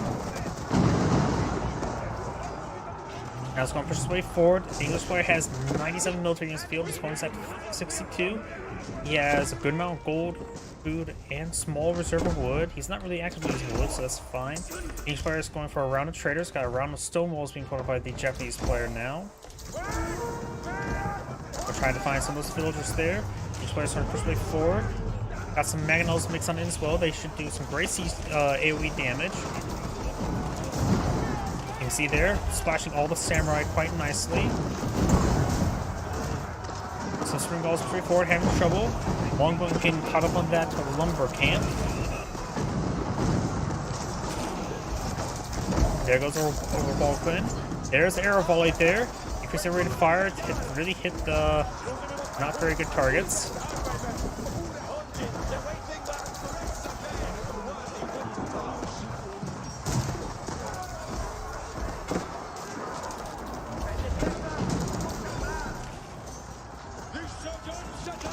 Mangonel does go down there.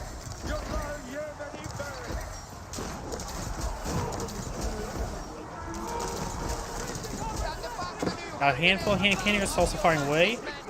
He has increased range armor, but that only reduces about half, or decent amount of damage from the hand cannoneers, but not entirely. Now got the English player pushing way forward. Yes, across the sea there is a path to this trade post. Battle rounds push way forward trying to hit the castle. The English player can trade. He is very low in gold. He does have elite horseman researched. Do it on up. And could go for some longbowmen as well. Start getting some trash units to maintain the pressure. Horsemen not like a super great at this moment, but they simply are usable. Couple mangonels there. Samurai now charging way forward.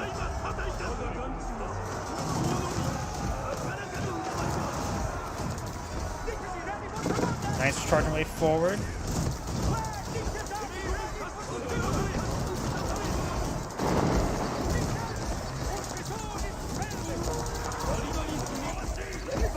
Battle rams do manage to come over here. Villagers trying to force them down now.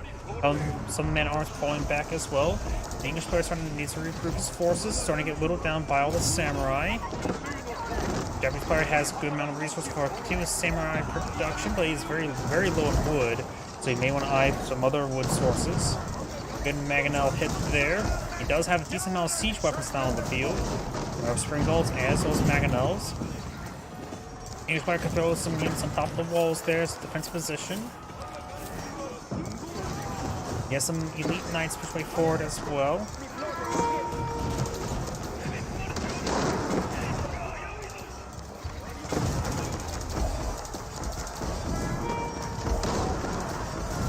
Making some damage there.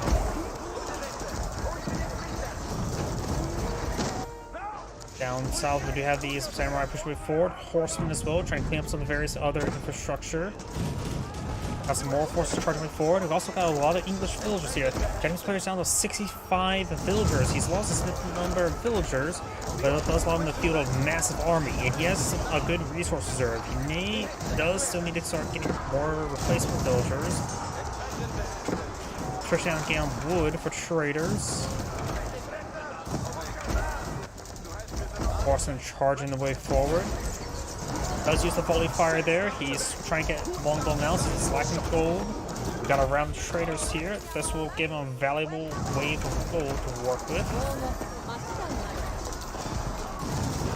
This golden comes around 800 when the traders hit. Should spike them up quite a bit.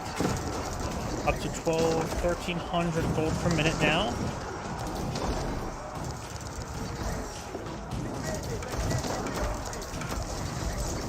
Let's get the longbow on top of the high ground. Very nice. Do have good range, 2 additional range. Able to hit the Mangonel a little bit better. But they are getting annihilated by the Mangonels. Mangonels are still pretty effective versus them, even though they get 50% siege resist up there. Want more horsemen? Want more trash? He has a good amount of gold now stockpiled. Queued up a whole bunch of men-at-arms. Maybe get a round of knights from Kurt as well. Going for a big round of horsemen. Get those production queues up and going. Oh, he actually has a decent amount of forces here. Traders in a relatively safe path can walk by the White Tower and the Berkshire Castle. They're safe enough for now. Got some samurai here, killing off some of the English villagers. Japanese player has a good resource reserve. He needs to put up the pressure, but he's at the point where if he loses a battle, he'll probably lose a game. But he does have good resource reserve. Magnus gets some good hits there on those horsemen. Horsemen is trying to charge him in. We've got this big wave horseman able to close in on all those siege weapons. Big hits there. Those siege weapons are critical. And able to pass even hits to the Otsu. Man-at-arms charging way forward as well. Samurai are starting to fall. He's trying to retrieve the Otsu. They're expensive and very useful to keep alive. And he's still falling back. More reinforced samurai. He may want to get some reinforcements over here. They're starting to re-engage now. These players now trying to soothe them with the horsemen. Got the English man-at-arms as well. We've got, looks like 3 rounds, waves of traders in the field for the English player. Very nice. That should help out. That should solve this gold issue, I'd say. He does need more villagers on wood. I think he has only a pitiful amount on wood. 10, which is decent.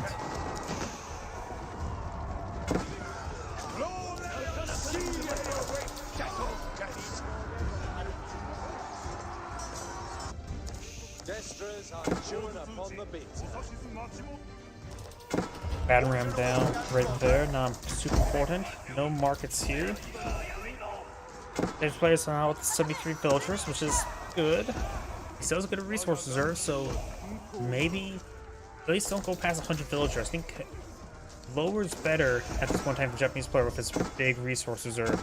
But he still is lacking quite a bit of wood. Doesn't have forestry researched. Good volley there. Got some English spring dolls firing away as well. He is finding next to network of citadels, so the spring dolls attack speed is actually pretty high. Faster than crossbow attack speed and hand cannoneers. Right now they're basically a 3 population hand cannoneer with good range. So they're actually, those spring dolls are actually just doing some decent work. More reinforcements being pulled up by the English player. The Japanese player has a massive arm in the field. Otsu annihilates that archer range. Spring Gold does go down. The White Tower is just out of range. Does not have a bombard position, just a Spring Gold emplacement.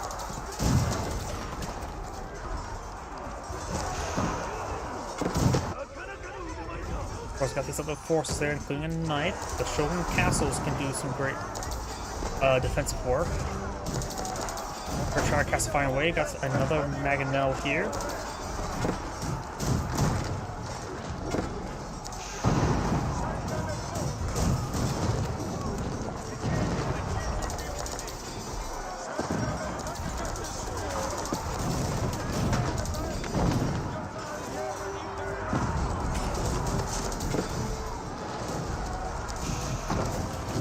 Some villagers are trying to repair up the White Tower. Dotsu trying to focus on the White Tower.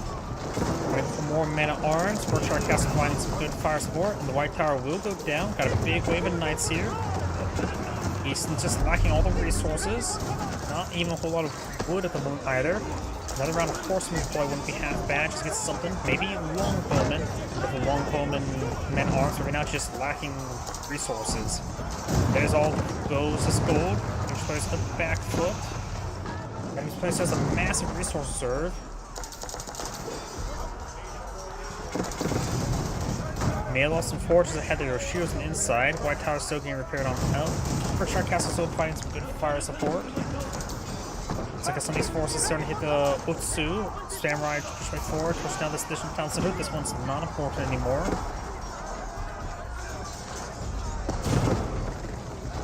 And listen, English player will hold. Wood is still perilously low. Got some samurai here. Perchard Castle will attack, as well as the man-at-arms. Looking at more and more wood there. Got some forces here, getting caught on the urbanized environment. He can patch that breach. He may want time to take time to regroup. The Japanese player is trying to go for more samurai. He doesn't have production queues up and going, which actually has been an oversight. The English player is at pop cap. The Japanese player is not. Maybe he's trying to get out more civilians. That's why he's not going to pop cap. Maybe. Samurai now pushing their way forward.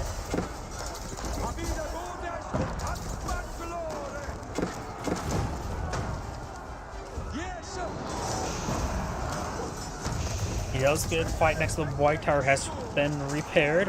Does have access to boiling oil.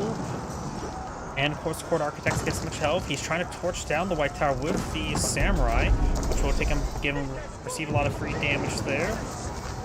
They'll just not repair the White Tower either. White Tower does get destroyed. He's sending now a massive wave of villagers to try to get it repaired. He has been out wood for repairs as well. More samurai here.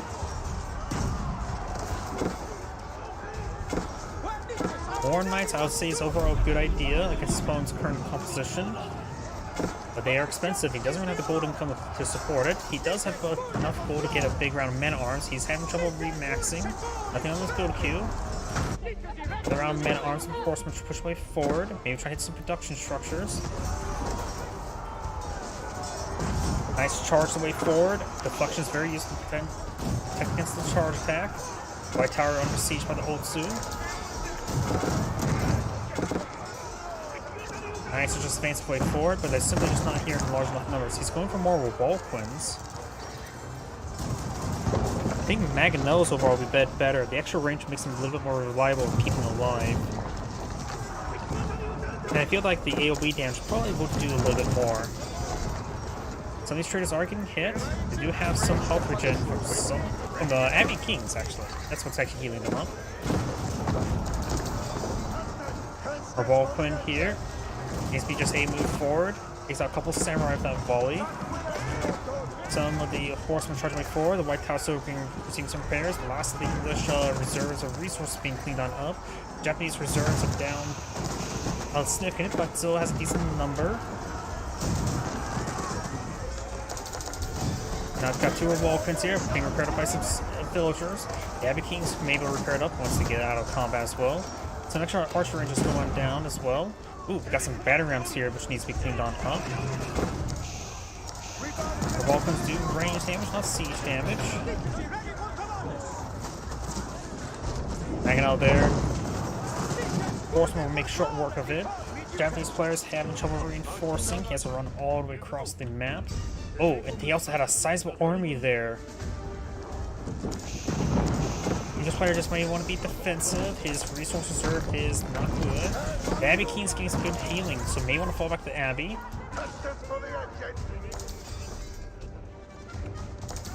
The King himself charges his way forward. He has a good number of Revolquins. Fighting behind the White Tower is probably better. He needs to fight more in the urbanized environment with those. More knights being put on the field. Very nice. He just needs to get out anything at this moment. We got a massive wave of samurai now here. Does use the spread formation.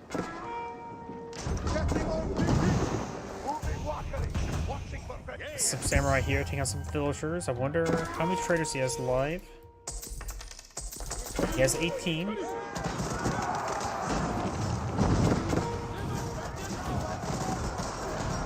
Vulcan's fighting away. He is finding a nice choke point there. Aganel having trouble. Vulcan's getting some great damage there. It's actually, they're doing really well. Otsu trying to focus him down. Mangonels are hitting those Otsu. Around the Knights charging way forward. And he's actually held. Those Revolquins did excellent. That's probably the best I've ever seen him do. Or done. Yeah, AoE effect is very small, but he had a large enough choke point for they actually got good surface area damage. The English player will hold and does counterattack a little bit. His resource float is not good. Japanese player's resource float's also not good. The King's providing some good health benefits. One of the Vulcans do go down to the Spring Golds. He has 3 Spring Golds over here. Does quickly rebuild some Palisade Walls. Knights abandons the man-at-arms with his knight. He's trying to kick out some battering rams there. He could easily just play around the defensive location. Revolquins provide some great fire support here. Yellow has 2 secret sites captured, while blue has 1.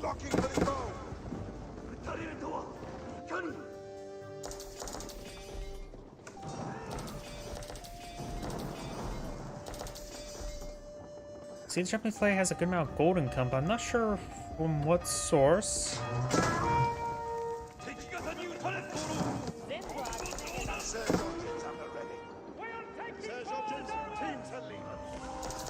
He has 10 villagers on gold somewhere, so there's some sort of gold mine still existing, I guess, for the Japanese player. And I'm not sure where. It may be expired. And click on that, like you can do with Age of Empires 3. Knights taking out some of the Japanese villagers, while the Japanese player played a larger army, but he will have enough for 1 assault. And the English traders will go down. They do get 1 last drop off there.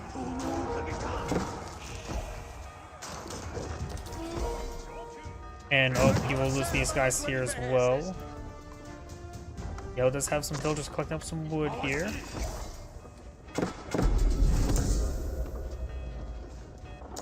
Oh, there's a gold mine right here. So 1,000 more gold remains.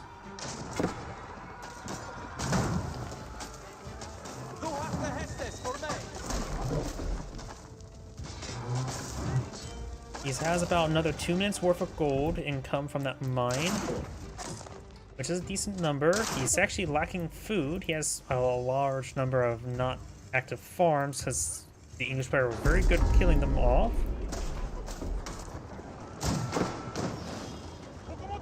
There's a bit of walls there. These forces, 4 Revolquins there. That is massive. He has 3 Spring Golds there as well. The English player has to play around the siege. The Knights are going to be very useful, but they're not here in large enough numbers to make an absolute win. I'll start to play around the siege weapons. The walls do crumbling down. Spring Golds push away forward. Revolquins a little bit behind. We do have 10 and melee armor. Does take a fall lead there. A little bit overkill, I believe. Does take out 1 of the Spring Golds. Both 1 of Revolquins to go down, but both the Japanese Spring Golds do go down. And there's a bit of a cliff face here from restricting movement. So 3 Revolquins still remains. He's trying to push away forward with his force. Samurai engaging there. And got various forces here. English reinforcements can take those out. Try to hit some more of these forces. The English player has some villagers to work with. The English player does have actually a decent amount of wood now. Maybe go for a round of horsemen to get something queued on up, because right now his queues are low. And sometimes you have to get something on the field. Something's better than nothing. Those man-at-arms will take out those units. These man-at-arms taking out these battering rams. Using some infrastructure, not a whole lot though. Now got this force advance way forward. If he actually finds the... Oh no, he canceled those.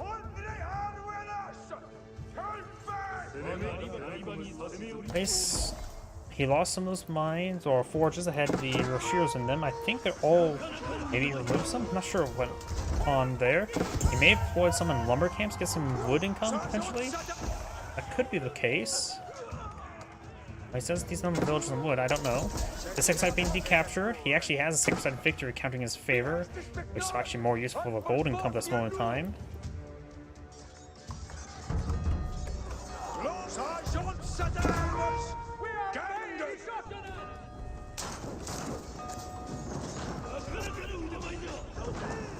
Japanese player is out of food. Going for some of the hand cannoneers now. Hand cannoneer, Ashigaru. I don't think there are anything special about them versus regular hand cannoneers.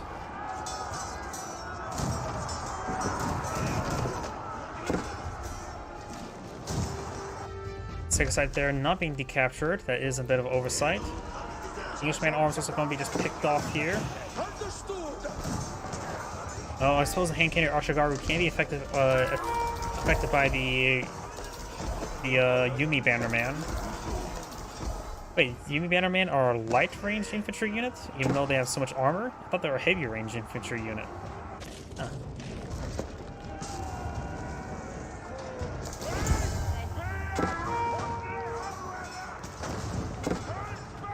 Got a very large number of Knight Seers. Should be able to take out all those units, no problem.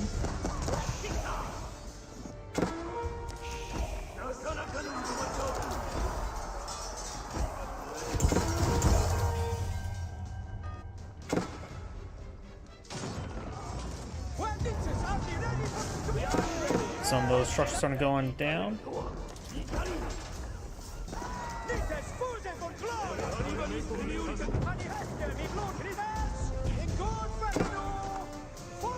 Keep here, firing some shots, take out the villagers there is actually very important right now.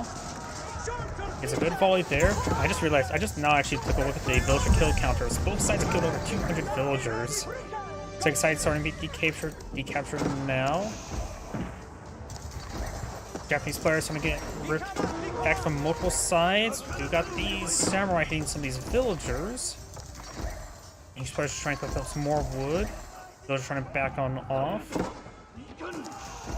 English player has plenty of food. He may want to go to the market and sell off 5,000 food for coin. Capture those sacred sites with monks is also pretty good as well. Down here, we've got the nice charging way forward, find some more of the villagers. There's a gunsmith. Oh, there's... You really want to make sure that those forges provide gold. Does take out all those horsemen. Good amount of healing there. We got the king providing some healing benefits as 5 Revolquins.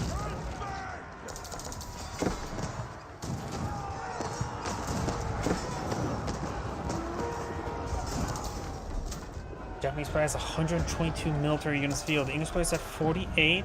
He is fit another 15 more, which are going to be horsemen. Has soon to be 8 spring golds. That's too many. Going for a ball pin. I think he needs more man arms because he only has 28. He needs more front line.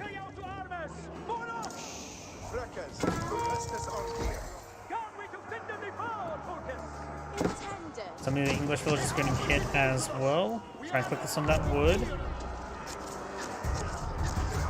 Okay, look at the spring golds firing away. Oh!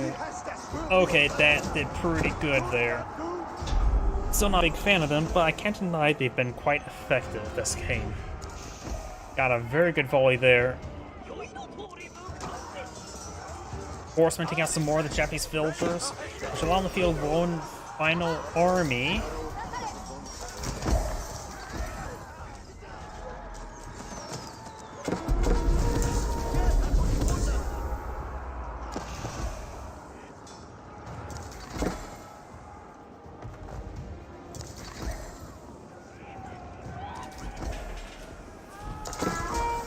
He can break down the walls. Doesn't have a whole lot of units to break down the wall. it'd be a good idea for the spring goals to actually snipe those guys, and the walls are safe. Since they're in small enough numbers where they can be sniped. Makes his way down south. Does find an opening here, but there's a nice choke point there. In which either side will utilize. Snipes a Bannerman. Sniping Bannerman are very important right now. Siege weapons going along the flanks. Knights engaging. Finds a good follow there. Man arms charging way forward.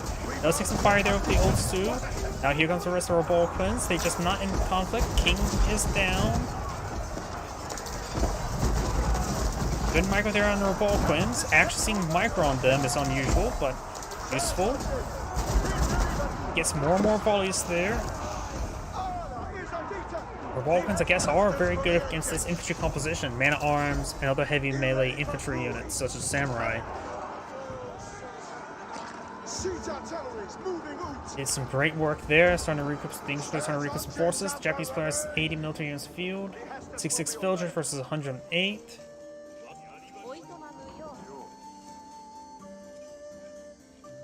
Playing more and more samurai. Going for more hand cannoneers.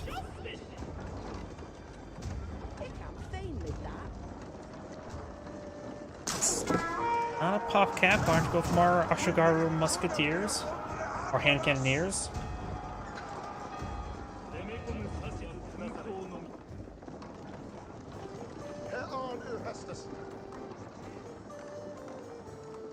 The king is dead. Long live the king. English players trying to push this way forward. It's a pop cap. The value is heavily in favor towards yellow due to this mass infantry. And the English players doesn't have a large number of force, just have a very good siege army. Those lose from the units. Has 5 spring goals and 5 Rebalkans. Rebalkans going to be firing. A couple of them does go down. Trying to push forward, trying to flank around as well. Rebalkans getting some good damage here. Both sides have a decent number of spring goals, 5 and 5, so it could go the way. So the Rebalkans trying to go down. Samurai goes on in. English players trying to lose. His army has a massive amount of food. Can get out some horsemen. Maybe we'll sell off some food. Spring goals going on down. English players trying to pull out some battering rams, a massive number of battering rams, and also trying to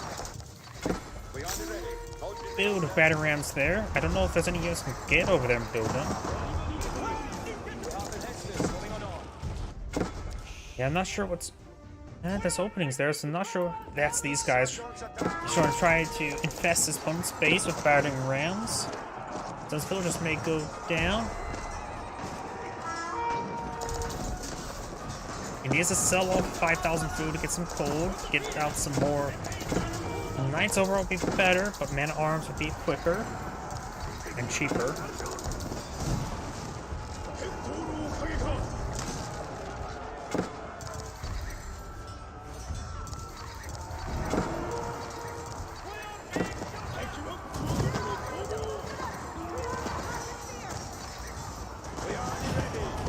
You can play around with defense there. Got the man-at-arms move out here. It doesn't take much to build battering rams.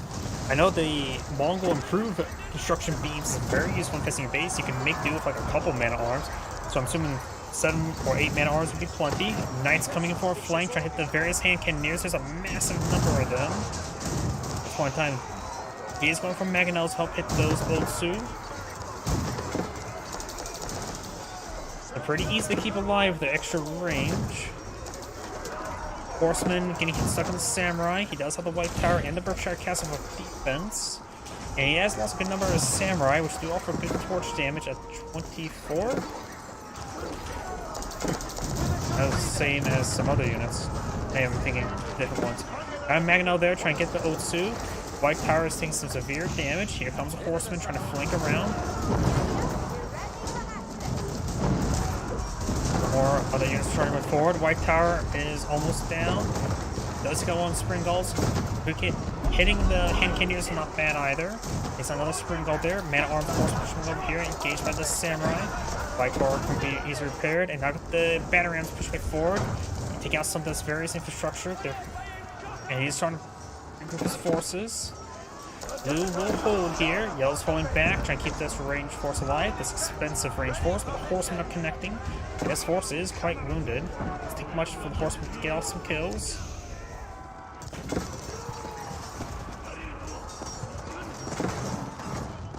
And some of those units. I think this battery's trying to hunt down this forge. Insufficient wood, so he's completely out of wood at the moment. Those are horsemen, not villagers. There's a villager. He does have villagers on wood, so the white tower will take time to repair on up. I still say he needs to sell off some food.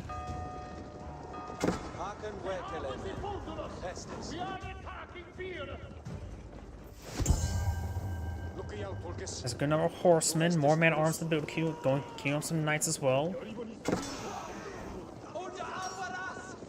Japanese players almost at pop cap again. English players having trouble getting regrouping, but the English players able to go on the attack.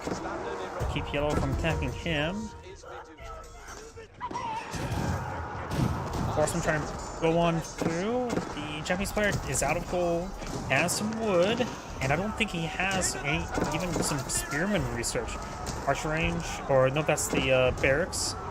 Yep, he has hardened spearmen, not veteran spearmen. Anti-cav damage, that's not really necessary when Samurai just pretty good. You can try going for Yumi archers, but it's probably even just middle age as well. Though the horseman will go down.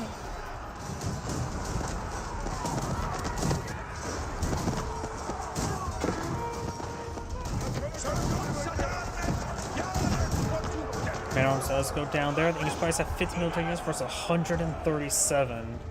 English player needs to just build anything can, sell off food. More horsemen there. Horseman could be aggressive. He's trying to go for another battering ram there. Looks like Yellow may have spotted this. And these man-at-arms backing off on the battering ram, push way forward. Maybe hit the forge with the Yoshiro. English player has a bit of wood, so maybe going for some longbow, just something. And I suppose horsemen wouldn't be half bad either.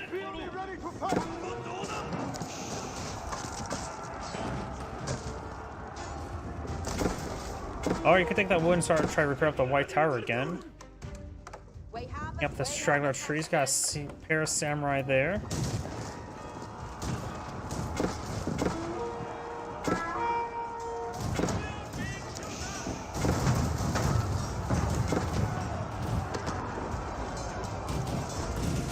White tower getting repaired on up, but I don't think it's enough wood for it. Magano fires a volley. Finds a small hit there on the Ashigaru Musketeers. Another Mangonel here. He has multiple Mangonels in the field. White tower does go down. Samurai getting splashed a little bit.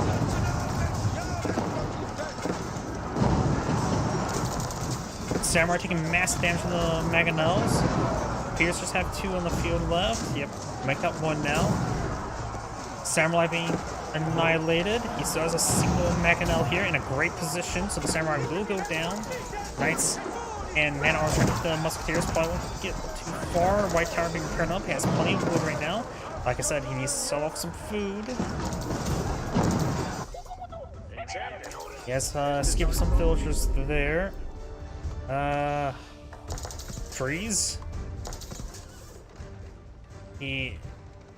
This tree is, this map is devoid of trees. There's some trees there, but some more of Yellow's side of the map.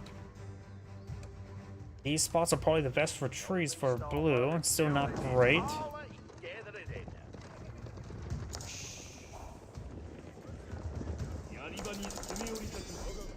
English players having trouble remaxing. Has a bit of gold to work with. Japanese players also having trouble with his income. Black and gold. No real expenditure for wood, so whatever trickle he has is probably going to be adequate.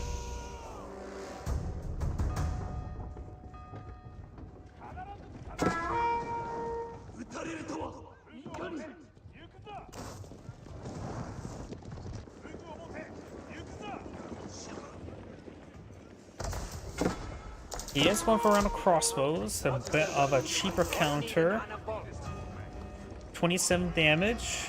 Not bad, but not too particularly great at this moment. Going for lead crossbows. They are a cheaper counter unit, which may be good, considering when you're lacking gold. Still needs to sell off a bunch of food, I'd say. Knights engaged in there. Samurai push forward.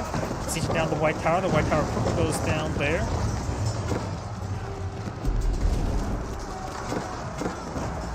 And looks like the English players are getting pushed back. He's now going to be fighting at the Berkshire Castle.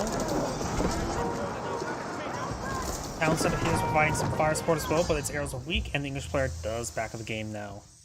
This Angrade saying, thank you for watching, and on to the next replay.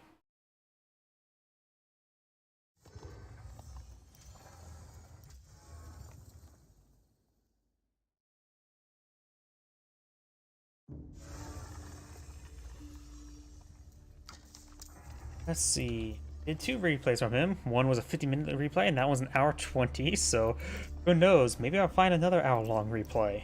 I won't complain. I hardly even look through any of his replays. 6 minutes? I do know one thing. Once I find a replay, I definitely need to use the restroom again, because an hour 20 minutes, definitely a decent replay. Let's see. Here we go. 19's too short. Back button. And for those who are watching the stream, I do not know why, but my main menu is just laggy, which also does affect my avatar. I think it's involving the disk reading speed. I have no idea why. This one should be good enough, but please give me a moment to use the restroom.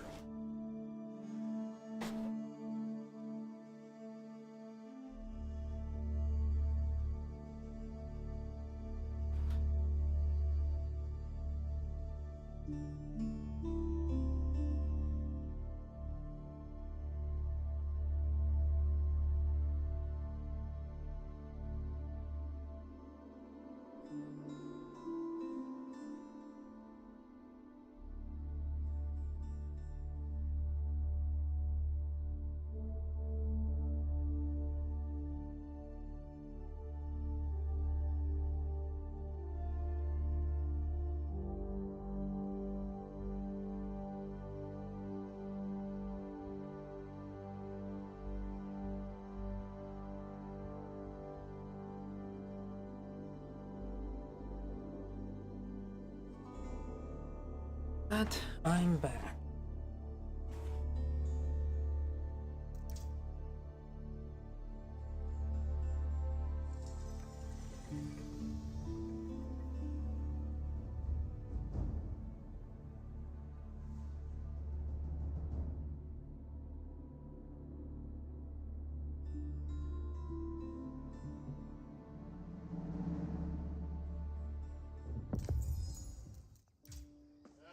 Greetings everyone, and Great here with another HPARS 4 replay. Small on the north side is the orange Japanese player of L. Louis MT.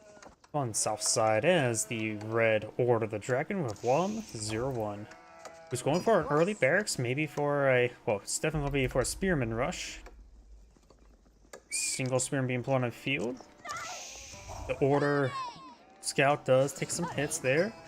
Japanese player does have some deer and the boar pretty close by each other.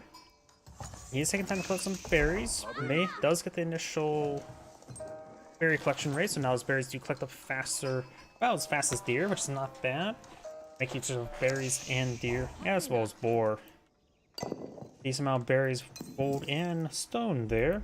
This other deer deposits up here, and of course gold is everywhere on this map. Or the dragon, let's see.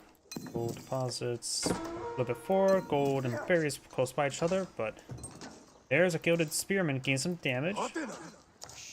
Gilded Spearman does do 10 damage, so 5 hits and a villager does go down. Does not get enough gold to get the age up. That is a bit of a problem. Could try getting a bit of gold thereby through stone. But as of right now, I think he's going to try to get out a barracks to engage that Gilded Spearman.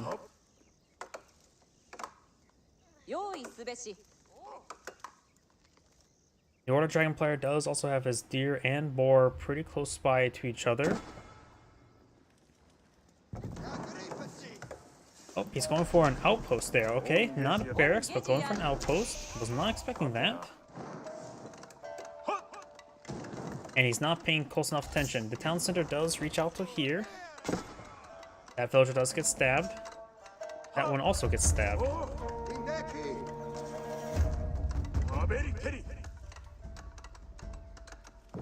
And does force him away. He doesn't have the garrison just yet. He still needs sends 4 villagers there. Needs a bit more food. Order Dragon has enough resources to age up. A little bit delayed.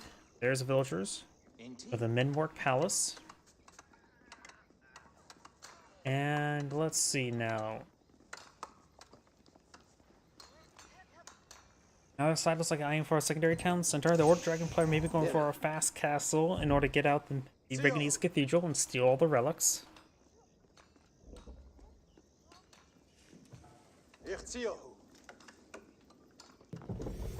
And now got the Kira storehouse going on up. Doja gets stabbed. Another farmhouse there.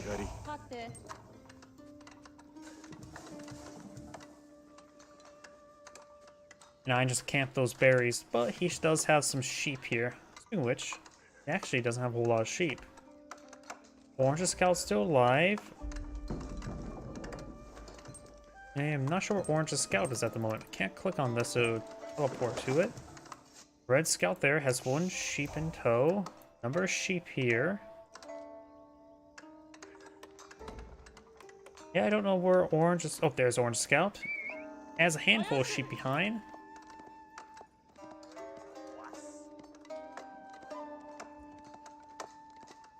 Minwork Palace is almost complete.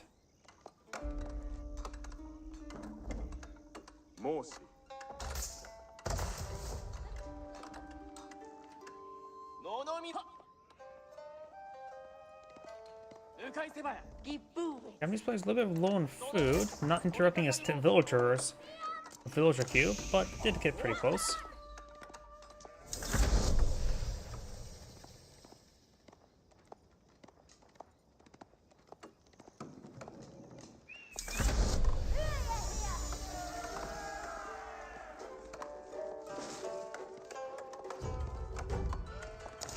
He does send those sheep there.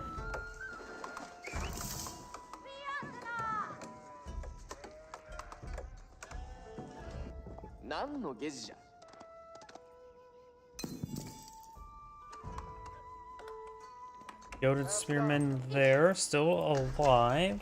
He's going for some Gilded Man-at-Arms. Gilded Man-at-Arms, well, any feudal age man-at-arms are very difficult to deal with in most civilizations. Japanese can get their own heavy infantry in Age 2, the Samurai.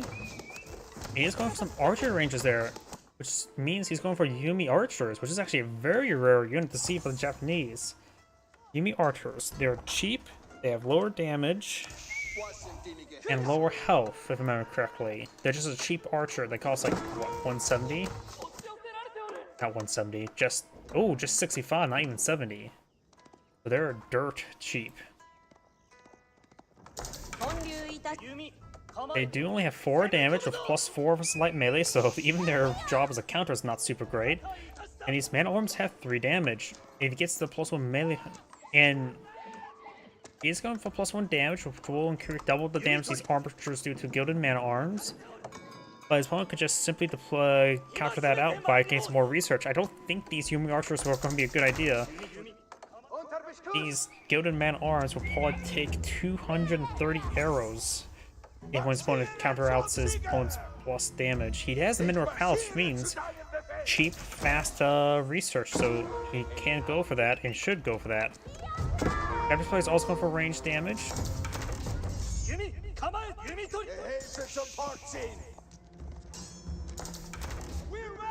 At this point in time, the scout, and I suppose now with the +1 damage, now these archers are doing double damage.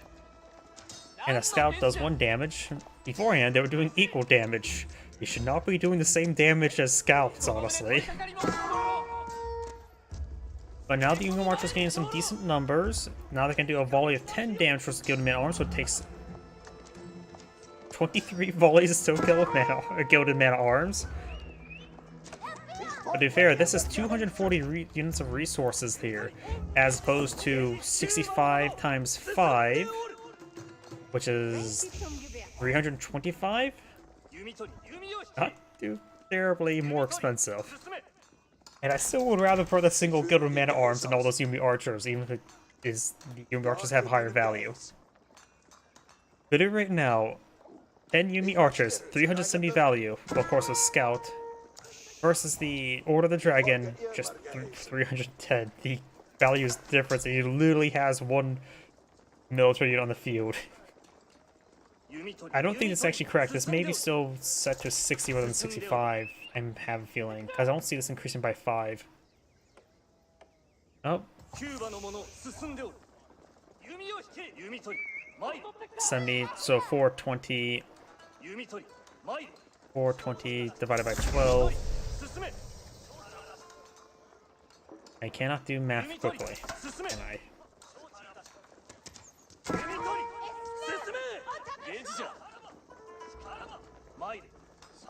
We do now have a Gilded Knight being put on the field, which will hard counter every single archer. He is going for a battering ram. I suppose Yuumi Archers are dirt cheap, great for siege engineers. But his opponent is War the Dragon, which means Older Empire variant, which means emergency repairs. Maybe throw the Yuumi Archers on the inside of the battering ram? Not like his ambush with spearmen. He does have a couple hardened spear on the field. We do got the Ragnace Cathedral on the field, so he's going for some prelates.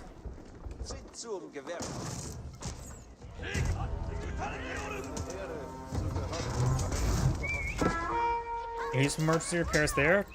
Gilded Man Arms taking some damage.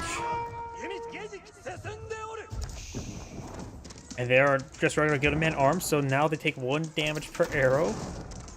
And Garter and Cuirassier should still actually be in effect when he gets low health, because they're just putting him fractional health. This game does have, not necessarily fractional health, but decimal.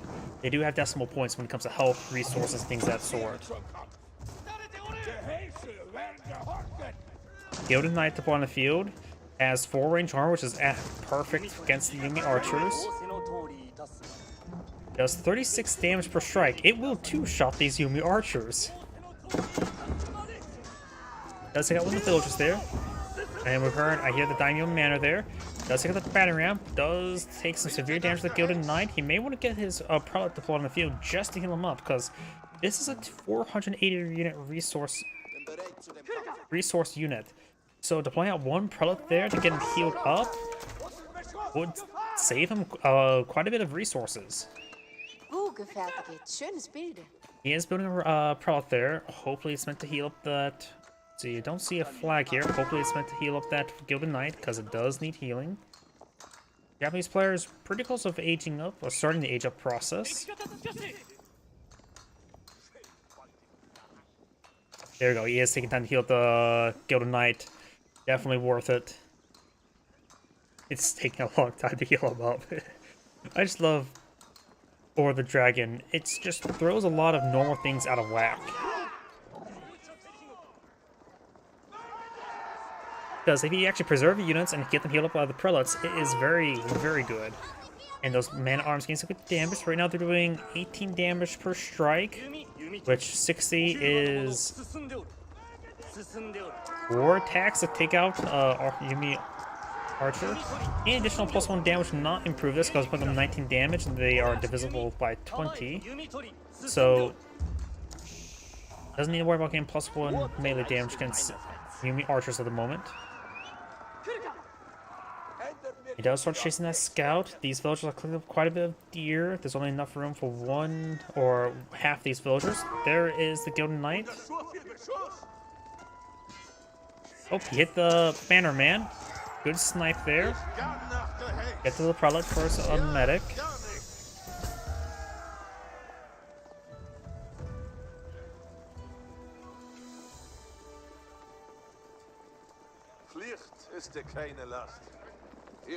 Now it's going for some of the mounted archers, the Onimusha, which is the replacement for the crossbows.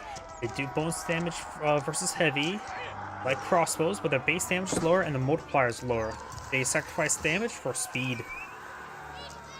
Their cost is 140 as well, so they're actually a little bit more expensive than crossbows.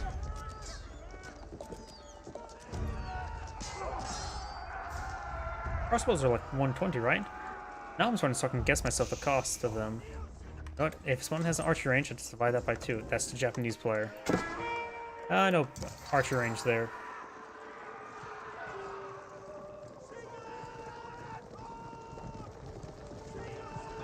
What's the movement speed of Onimusha? Horseman speed. Actually, and they do get some damage on the goated man arms.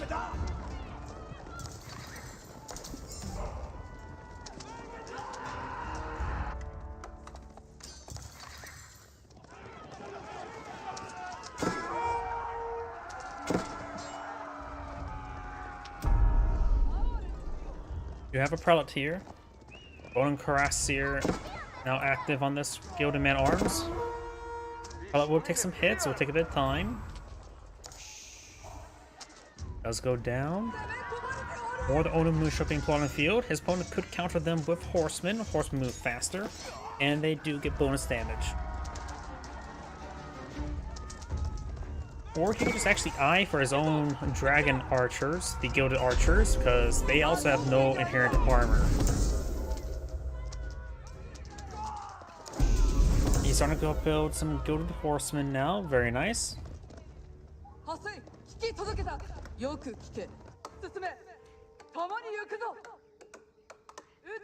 has a single farm here, very impressive. He has a lot of work in front of her. Relic does go down there. Right now, Red has claimed 3 relics, so it's effectively 6 relic income. Very nice. Japanese player does get the floating gate here, which means he'll get your Shiros, which effectively can get up to 6 additional relic income. Das soll mich überleben. Orange has picked up a relic as well, so imagine that eventually 7 relic income.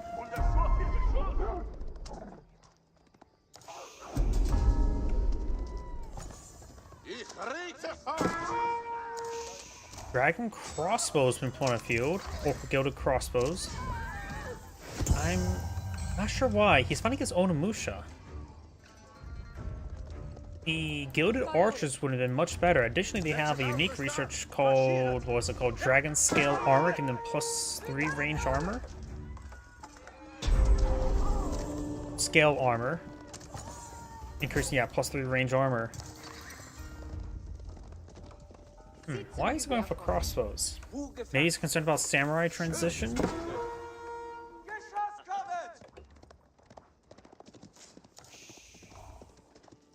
Additionally, let's see, go to crossbows. Yep. 80, 40. Yeah, they do cost. Regular archer crossbows do cost 120. I'm sort of surprised Onimusha's cost 140. I think that's a little bit too expensive for them. You actually don't really see them all too often. I mean, in comparison, Roost Horse Archers cost 80, 40, if I remember correctly, and granted it's wood rather than coin, but they have the same base damage crossbows. They don't get any damage multipliers like crossbows. And I think Onimusha's maybe slightly too expensive. I think they can get like 10 gold hacked off their price. Maybe just 10. Maybe if they are concerned with being too prevalent, hacking off 10 food, make it more of a gold intensive unit would probably be a good way to balance it. After all, minus 10 gold is quite a bit, but minus 10 food, it's decent, reasonable. Also, Swabia now being employed on Elf. Though I suppose we don't really see Onimusha play all too often. They do have the same attack speed as crossbows, and hand cannoneers do have +5 range, which is not too important. It allows them to just get the first strike. And their mobility is, of course, always nice to have.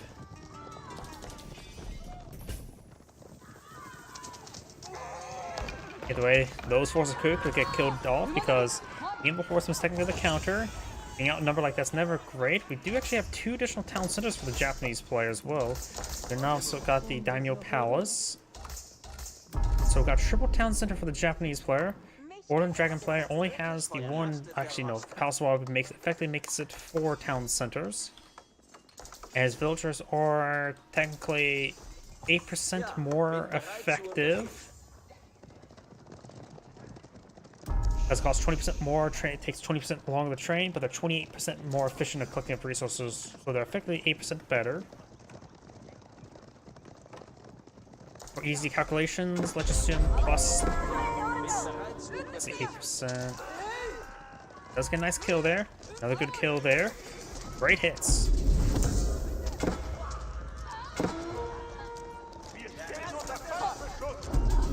Their health is also the same health as crossbows. So they can disintegrate pretty quickly, as you can see right here. Doing a large amount of damage. Granted, there's a large amount of outposts here, so they're really getting hit.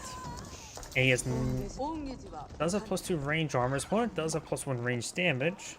Going for a +2 now.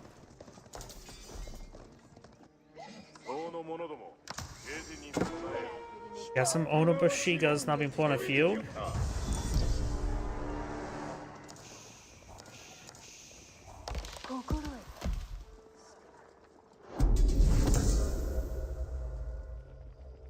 And he's going up here trying to pick up the relic, but that relic no longer exists. Red has claimed 4 relics, so he has effectively 8 relic income. His opponent with the Yoshiros have slightly worse relic income, but effectively closer to 7, but slightly worse. If that makes any sort of sense. So their free gold is very similar, but Order Dragon does have a slight lead advantage with that. Good damage there onto the dragon crossbows. They get hit by the Onobushigas. Onobushigas, of course, do have good damage and attack speed, as well as a bit of extra range. I still don't know why he's going for Order crossbows, Gilded crossbows. Gilded Man Arms is going to be very useful. Got the Kankima Shima Gunsmith to get out some free gunpowder units.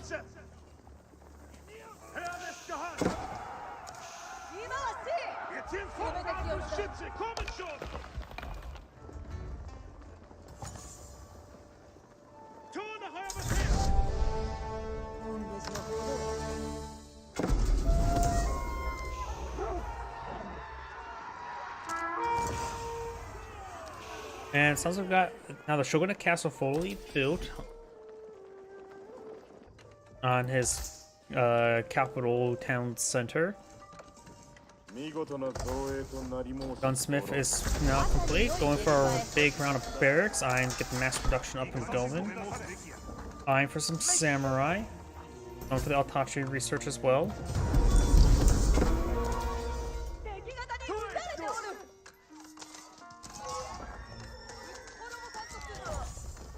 Onobushiga does go down there, does take out a deer. There's a villager there. The Order Dragon player is low on villagers, but his villager numbers are doing pretty good thanks to the Palace of Swabia. Able pretty much to be able to fabricate those villagers. Does also get 8% more effective villagers, so roughly add in about additional, what, 6 villagers in value. So it's roughly 77 villagers versus 92, so the Japanese player does have advantage there. Additionally, the Japanese player does also have powerful economic benefits that can match the English with the increased gathering rate. Effectively gain plus 30% more efficient farm gatherers from base. Additionally, to get 20% more effective miners, able to get 20% of the other mining resource. Got spring gold emplacements and now 2 fortified outposts here, which also help them provide influence to protect this trade post. So you can perhaps go for a handful of traders later on. Now we've got the elite gilded Landsknecht being a research. So he's going to be eyeing for some Landsknechts. They are a heavy gold. They're a gold intensive unit. 120 food, 200 gold. There's a good amount of gold in this map. Oh, very nice. He has some walls here, as well as some Otatsu up top. And thanks to the fact they're on top of the wall, not only get a bit of range resist, 50% siege resist, but also +2 range. So they have 8.5 tile range, which is significant.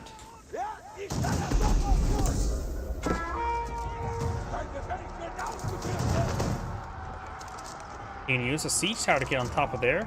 Actuality, there may be a possibility this is actually traversable.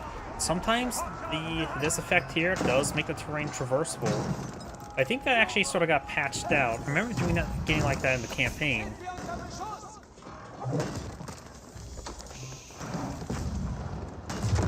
Some of those things getting hit by the bombard tower. It is not fortified, however, so this will quickly go down.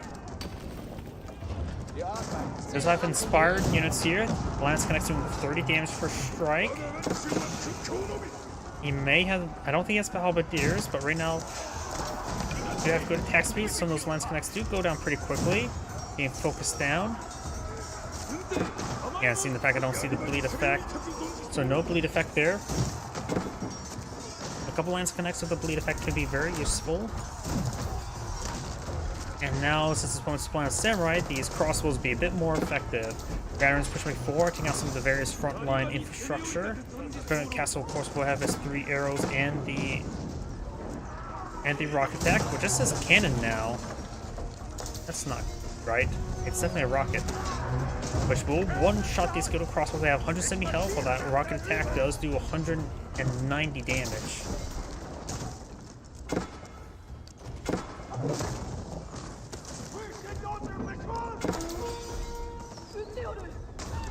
Pushing over here, maybe try to hit some of these out additional town centers because they have only 2,500 health as opposed to 13,000.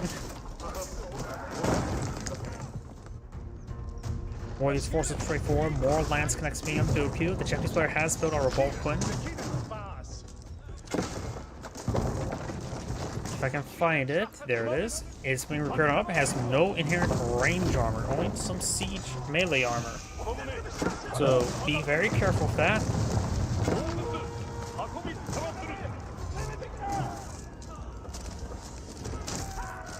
Both these additional town centers will be going on down. The villager number is very similar, be roughly 108 to 110.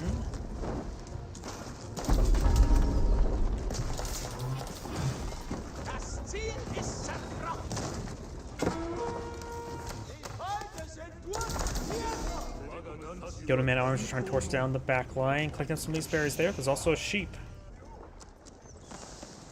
Everybody's going to try to close the game with a keep.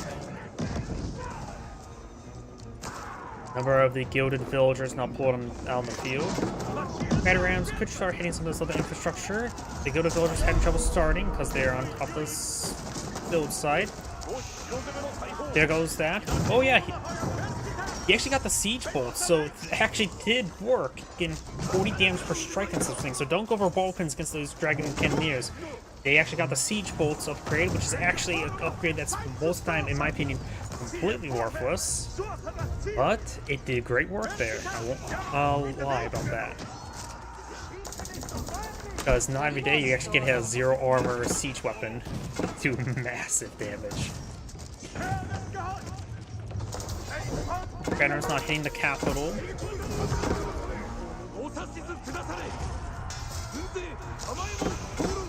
Samurai trying to hit some of these gilded crossbows. Got still those products in tow. Take a bit of time to kill off the Shogunate Castle. Does get backed into a tree.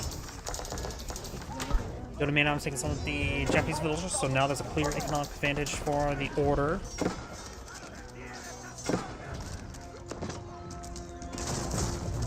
Got a Mangonels pushing forward. Mangonels do siege damage, so they will hit the battery rams just fine. That's not great. Osu has range damage, so they're doing about 1 damage per shot against these battering rams.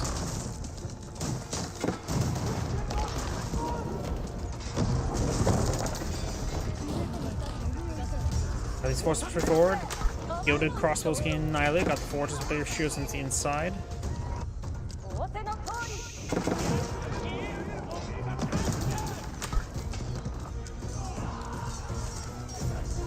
Villagers getting hit. Samurai trying to get some good damage. We got now the gilded crossbows engaging, but the samurai equipment being picked off by them.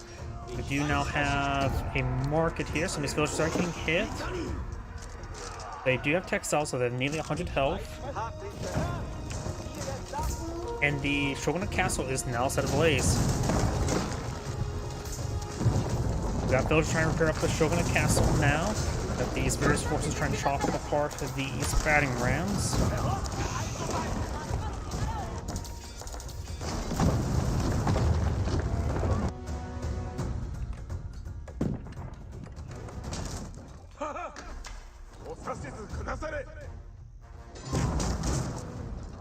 Siege works now being researched. And we've got also a culverin here for counter siege.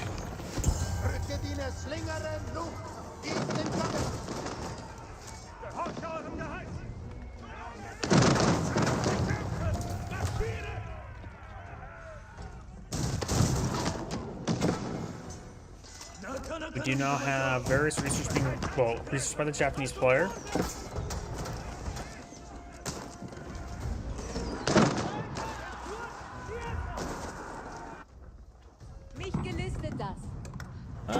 These villagers may want to be tasked on other wood deposits. It's not a great spot for them. Manarons has set ablaze that outpost and will try to stop the villagers from repairing it. Culverin's persuade forward. He does have access to siege engineers. He does have a decent amount of wood as well, 700 wood. And a good amount of coin as well, so you can get out some lands connects if you so choose.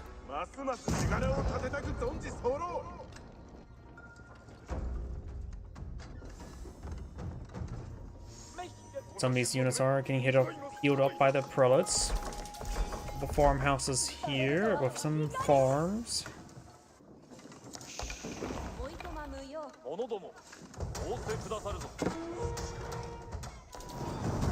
Onabashigas will be taking out this outpost.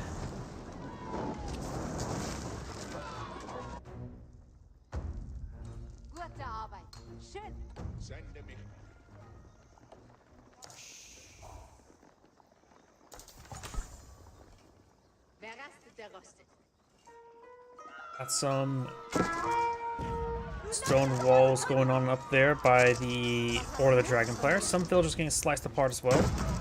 Does have a column bar in place there. No relic inside this one. The relic's inside the other one. No upgrades onto it. No upgrades in back line. May want to fix that. Got these forces now pushing their way forward.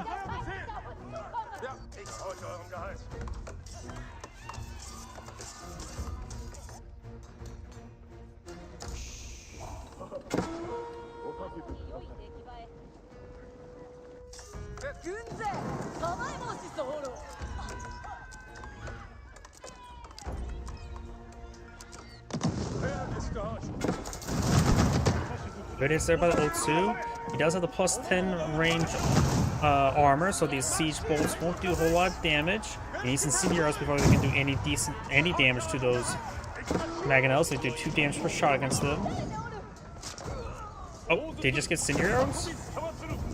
Speaking of which, he just got incendiaries. Now they do 6 damage against mangonels. Not super great. Excuse me.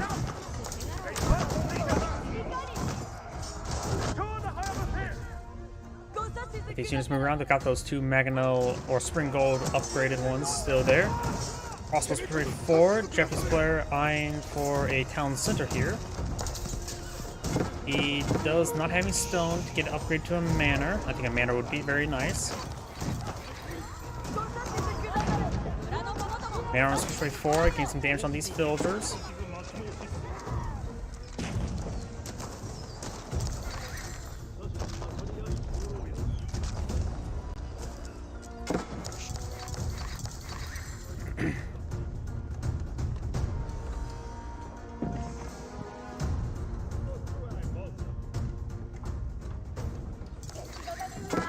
Manor's moving around.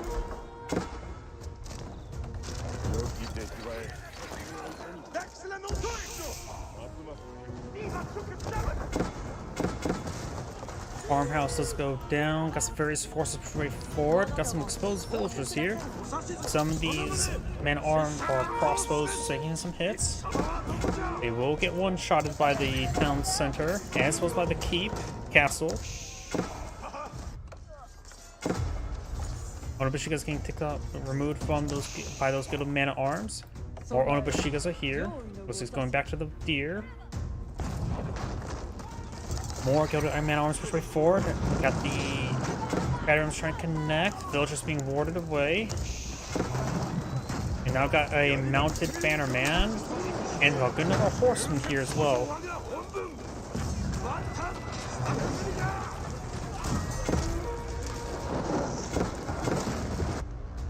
Big line of palisade walls there.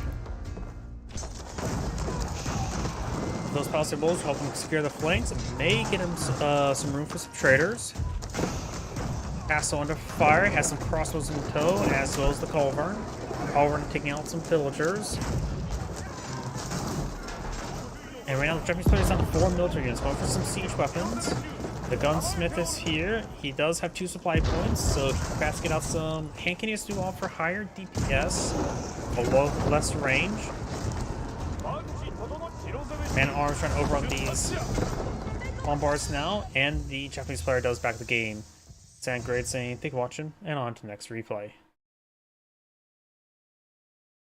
And I'm getting a little bit tired, so I'm probably going to end the stream a little bit early today. So everyone, thank you for watching, have a good evening, and get some good rest. Enjoy.